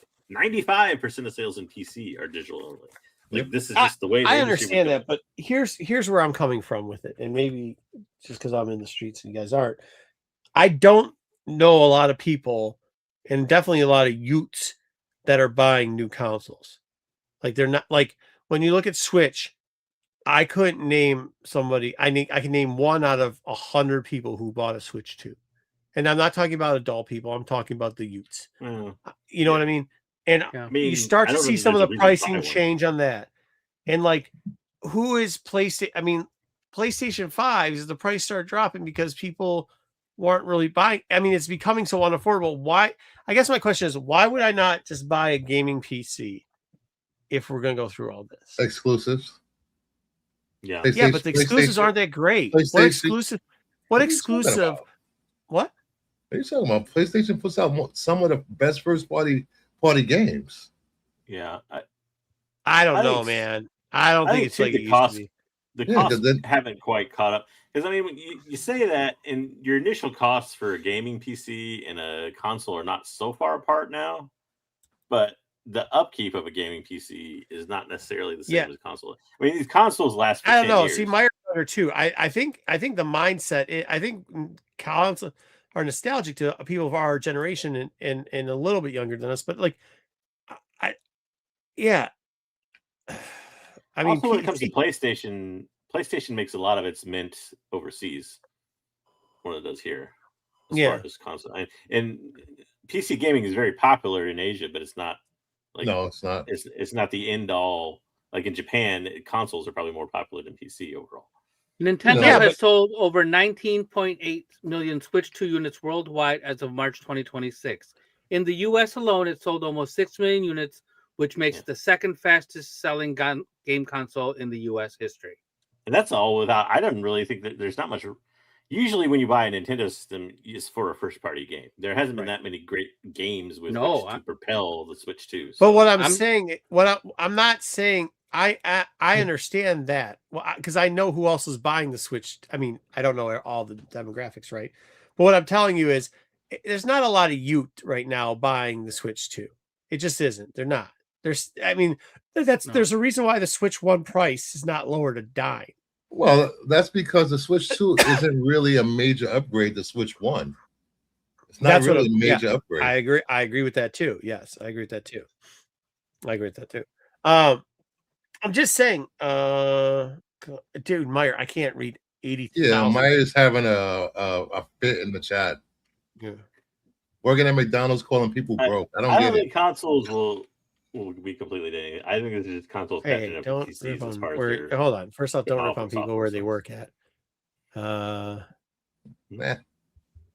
But yeah, I just think I don't think he's okay. First off, I wouldn't call people broke idiots that buy it. However, I do, and I think he's just playing on words there. But like old men kits, yeah, I think there is. I think it's I think it's a nostalgia thing. But I just don't.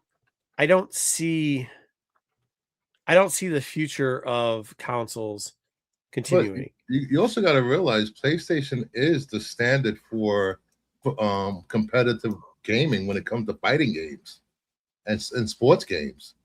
PlayStation is the console they use for competitive, like for esports stuff too. Yes. Sports games and fighting games. It's console. They used to be.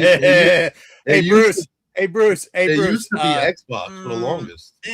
Bruce, he's not wrong. Madden can be played on the comp, and that's where can be, but isn't majority.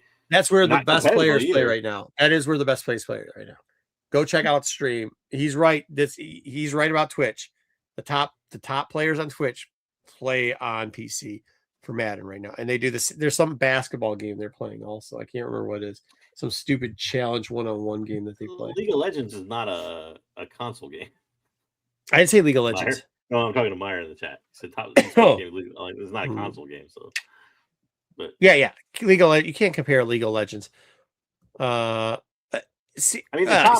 Top esports games again are driven by Asia. It's a lot of Korea actually for the most part. It's fighting games. It's fighting games and more fighting games. I mean, Street Fighter. Wait, hold on. Did you just say the top esport game is a fighter game? Because I said console is the place for sports and fighting games. Yeah, but I think what Meyer's point is, and the greater overall point is that that's not the top. I didn't mean esports. I never said it was the top esports. Okay. Well, like Meyer just said, Counter-Strike is the biggest esport. Counter-Strike is like 30 years old. It's the biggest esports game because you can play it like 300 frames a second with Twitch gaming and all this other stuff. I mean, so is League of Legends. It's not popular with gamers. Counter-Strike is not selling 80 million titles and costing $500 million to develop every year. So but that's what I'm thinking too. Like the price of buy-in now is so expensive to make a game that like I don't understand. Yeah, I don't know. Unfortunately, I think something has to change here.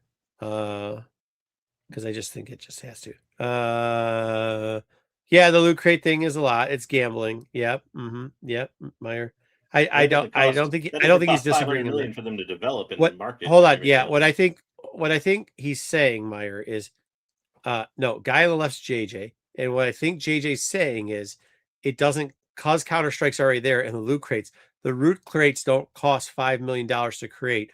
They're easy money makers. And JJ's quite aware of that. What he's saying is new games.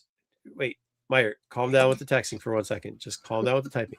What he's saying is for a new game, it's going to cost them $5 million to make it. And somehow they have to rejuvenate that money. Much more than $5 million, but yeah. Yeah. Whatever you're saying. Yeah. With AAA games, to make a new AAA game, it costs hundreds of millions of dollars and you have to make that money back. And gaming developers are failing now because they can't make that money back in a lot of cases. Yes. So that's what I'm saying. With taking that piece of the puzzle, Meyer, here we go. Taking that piece of the puzzle, taking Meyer's piece of the puzzle too, that some of the most popular games are making it off of like gambling stuff. You know what I mean? It's still rocking on. I don't know if there's a space in 20 years for consoles. No matter if Kingdom Hearts is gonna say fighting games again. I mean 20 years, yeah. That's what I'm saying. Like, I think it's kind of the phase out, maybe, like for some of these. Because 20 years from now, you'll just be able to play the fighting games on your phone. You won't even need a console or a PC. Yeah. I mean, look at PUBG. PUBG doesn't exist anymore. PUBG doesn't exist at all an FPC, a first-person shooter, doesn't even exist at all on console anymore, and but the mobile version is like one of the most mobile version play, like one of the most mobile games played. It's crazy. That is. I mean, there's I games as a service, which is one thing, and then there's what we're talking about, which is actually studios developing games, putting out new games. Yeah. I think those are separate things, really, for a lot of people. A lot of people don't play the games as a service thing, and a lot of people don't do the other, and a lot of people don't mix the two together. Yeah. So, a lot of people don't play online on consoles. That's what I'm saying. Also. Yeah, So you can't really count them. Most people don't play what online? A lot of console games online. Dude, I'm talking about first player games. You can't. Not multiplayer games, single player games. Even that you're online because you can't. Any of these new consoles, you cannot buy a console without even signing up for online. He means a multiplayer against each other. I think is what he's saying. Yeah. But he said you can't figure out what they're doing. You can, because if you think the consoles aren't tracking you, why else are you online for their updates? I mean, updates, content, downloadable content. Well, they make you go and so they can track you. So they 100% can track you. Who said anything about caring about? Well, you said they're not playing online, so you don't know what they're doing. Yes, multiplayer games. A lot of console games aren't multiplayer that you require to play with people online. That's what I'm saying. All right, let's move along because I think he's thinking himself in the hole that I don't think anybody knows what he's saying. Love Bladder's Gate. Okay. Oh, Baldur's Gate. Baldur's Gate. Yeah. Okay. That's and with Wolverine and freaking Grand Theft Auto dropping this year. Play Grand Theft. You can play Grand Theft Auto will not be a physical game though. It's only digital. And it won't be on PC. It's not going. It's only on console. Not going to PC. Only on console. They say in a few years maybe. What system is that? What system is that Wolverine game on? PS5. Hey, that's right. So Ed, what game do you play? The next Spider-Man, PS5. And Sony just announced they're not putting their first-party games on PC anymore. Yeah, that was hot for a little while. Yeah, that's what they say now until they do. I mean, yeah, they can change their mind any day. But for now, they're not.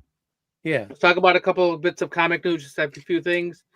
If you really love your comic shop and you would like to nominate it for an Image Select Retailer Award, now is the time. So nominate your shop if you like it. They might win an award, and then they will probably win some fabulous prizes. The winners will be announced at San Diego Comic-Con, which is coming up later this month. Yeah, it's a large. Oh, it's a medal. I thought it was a trophy of some kind. But you're right. I think it's a medal. Yeah, I know it's a medal. Like you put it over, you can see the strap. Yeah, yep. You look like Flavor Flav with that thing on. Yeah, that's awesome. I'd wear it. Ooh. At a comic shop. Just to remind everybody, the USA won today 2-0. America. Thank you for that. And then also speaking of San Diego Comic-Con, a Comics Pro Summit has been announced for San Diego Comic-Con. Ooh. For the first time, all these publishers, the Penguin, the Lunar, the Universal, will all unite together in a room on July 24th so retailers can go and talk to them. The reason that I put this in the news, besides the fact that it's a comics thing, is that there will most likely be exclusives coming out of this that we're going to hear about that will eventually end up on some lists and people will talk about them and people will be chasing them. And that's why we're talking about it. So there's a Comics Pro Summit on July 24th. And the announcement that we have is about Universal Monsters, Bride of Frankenstein, coming to you from Skybound. Image written by by Kelly Thompson and art by Mattia DeLulis. This arrived just in time for Halloween, October 28th. Nice. This is the same team that brings you Absolute Wonder Woman, I believe. So same guys, they're doing this series for Image. But you got a few different covers. There was more covers in this. These were just the ones that I fit on screen. And this will be out on October 28th. That middle one, is that Stephanie Hans? I think that's Artgerm, no? That's Artgerm? It looked like it. I'll go back. Let me see. That's awesome. I think this one is Artgerm. I see this A something here. Oh, okay. But that's not an Artgerm normal signature, so I don't know, Bruce. Is that Adam Hughes? I don't think it's a Hughes. Yeah, I just it does look like an AH there though. Like that's weird. Yeah, I don't know what that is right there. No, that's ARS. Yeah, so I could be wrong on the Archer. I'm not sure. ART. Yeah, where did we vote? Did we answer DK's question where we vote? What was the question? I'm sorry, I did not. For the image. Image Comics. ImageComics.com will have a nomination form. It's nominate your shop. It's not really a vote thing. I don't think you just go and write in. Yeah, you write in your shop's name and probably why you think they're the best. I didn't actually go look at the site. You have to make a ballot with like 4,000 comic shops. You're right. Exactly. 3,965. Yeah. Dang, it's going down. Yeah. And that wraps up our news for the week. Sweet. All right, that's good. We'll go here. Argentina's on next tomorrow night. Good luck to Messi. Mbappe Messi looking very good this year. If you're a Ronaldo fan, play next, like you're fucking trash. What? We're going to play next Monday, and we are going to play Berlin, Belgium, who almost lost today, but somehow pulled it off at the end because England got away too. Like, well, no, that's bullshit. England got away because the fucking first off, terrible the first half, and you know it. Yeah. But the refs saved him in the second half, giving that broken ankle bitch Kane a free fucking kick, a penalty kick. And number two, those announcers should be ashamed of themselves, dude. Like, try to have at least some self fucking respect and not be so self biased. The whole time they're pissing and moaning in the first half. Oh, well, if only Kane would save our fucking cunts. And then after that, all of a sudden, you would have thought fucking Superman came down and just fucking took a cosmic shit on everybody. Oh my! Oh, Kane, the Savior in Christ Himself. He has my first three sons. Huh? That's Sir Henry Kane. Oh yeah, then they started calling him Sir Henry Kane. Sir Henry Kane, these nuts, bro. That guy blows dick. England's about to get knocked out. They had a dude. Who did they almost lose today to? Was it like synagogue or something? No, I think it was Congo, wasn't it? Democratic Republic of Congo. Yeah, they did. It was. They almost lost to the fucking Congo. Come on, man. Get out of here. Get out of here. A little bit like roses, maybe. I don't know. Cosmic. Yeah, I don't know what it smells like, but it smells like England. That dirt hole of a country. Stardust. Shout out all of our English viewers. Love you guys. Just real quick, that was Artgerm that did that cover. I was just about to say that was Artgerm. There's a regular and a foil version of that cover that are both open order. Yeah, maybe two of the most overrated players in the World Cup currently is Kane and Ronaldo. Just trash players. Trash players. Fun fact, Ronaldo hasn't ever scored a goal in elimination games in the World Cup. So good luck with that. Fun fact. No Mbappe. Dude, Mbappe's gross, bro. He's so good. He just is good, man. I mean, he's so good. Dude, he scored that one goal in 8 seconds. It was just, I don't know, man. Amazing. It's amazing. Hopefully we'll get players one day like that in the U.S. It'd be nice to watch. Anyhow, I take it Bruce and Dub don't watch football or soccer, as they call it. I don't have time to watch anything. Yeah. I barely have time to watch House Dragon. That is the worst thing ever, apparently. So you gotta watch. Which is the worst thing ever. You gotta watch Interview with a Vampire and Vampire Lestat. After the World Cup, maybe. Yeah. I mean, if the U.S. gets knocked out, I don't know how much I'll watch of it. Japan was the other team I enjoyed watching. They got screwed. Go to Hershey. What are you talking about? He's going to what? What does Cousins like? Go to Hershey. He's fired. Is that one of our players? I think he's trying to make it. Well, so Paulson, if he's talking about Paulson, he was born in Pennsylvania, but he actually grew up here. He grew up in Northville. Robert Paulson? No, Paulson. I think. Are you hurt? Yeah. Paulson. Yeah. I met his dad last year. His dad used to coach the Northville Crush. Or no, that's where Paulson used to play. Yeah. No, that's about right. Some people call it Paul Sick. The other people call it Paul. There's two different ways to say his name. Yeah. Some they say it a different way too.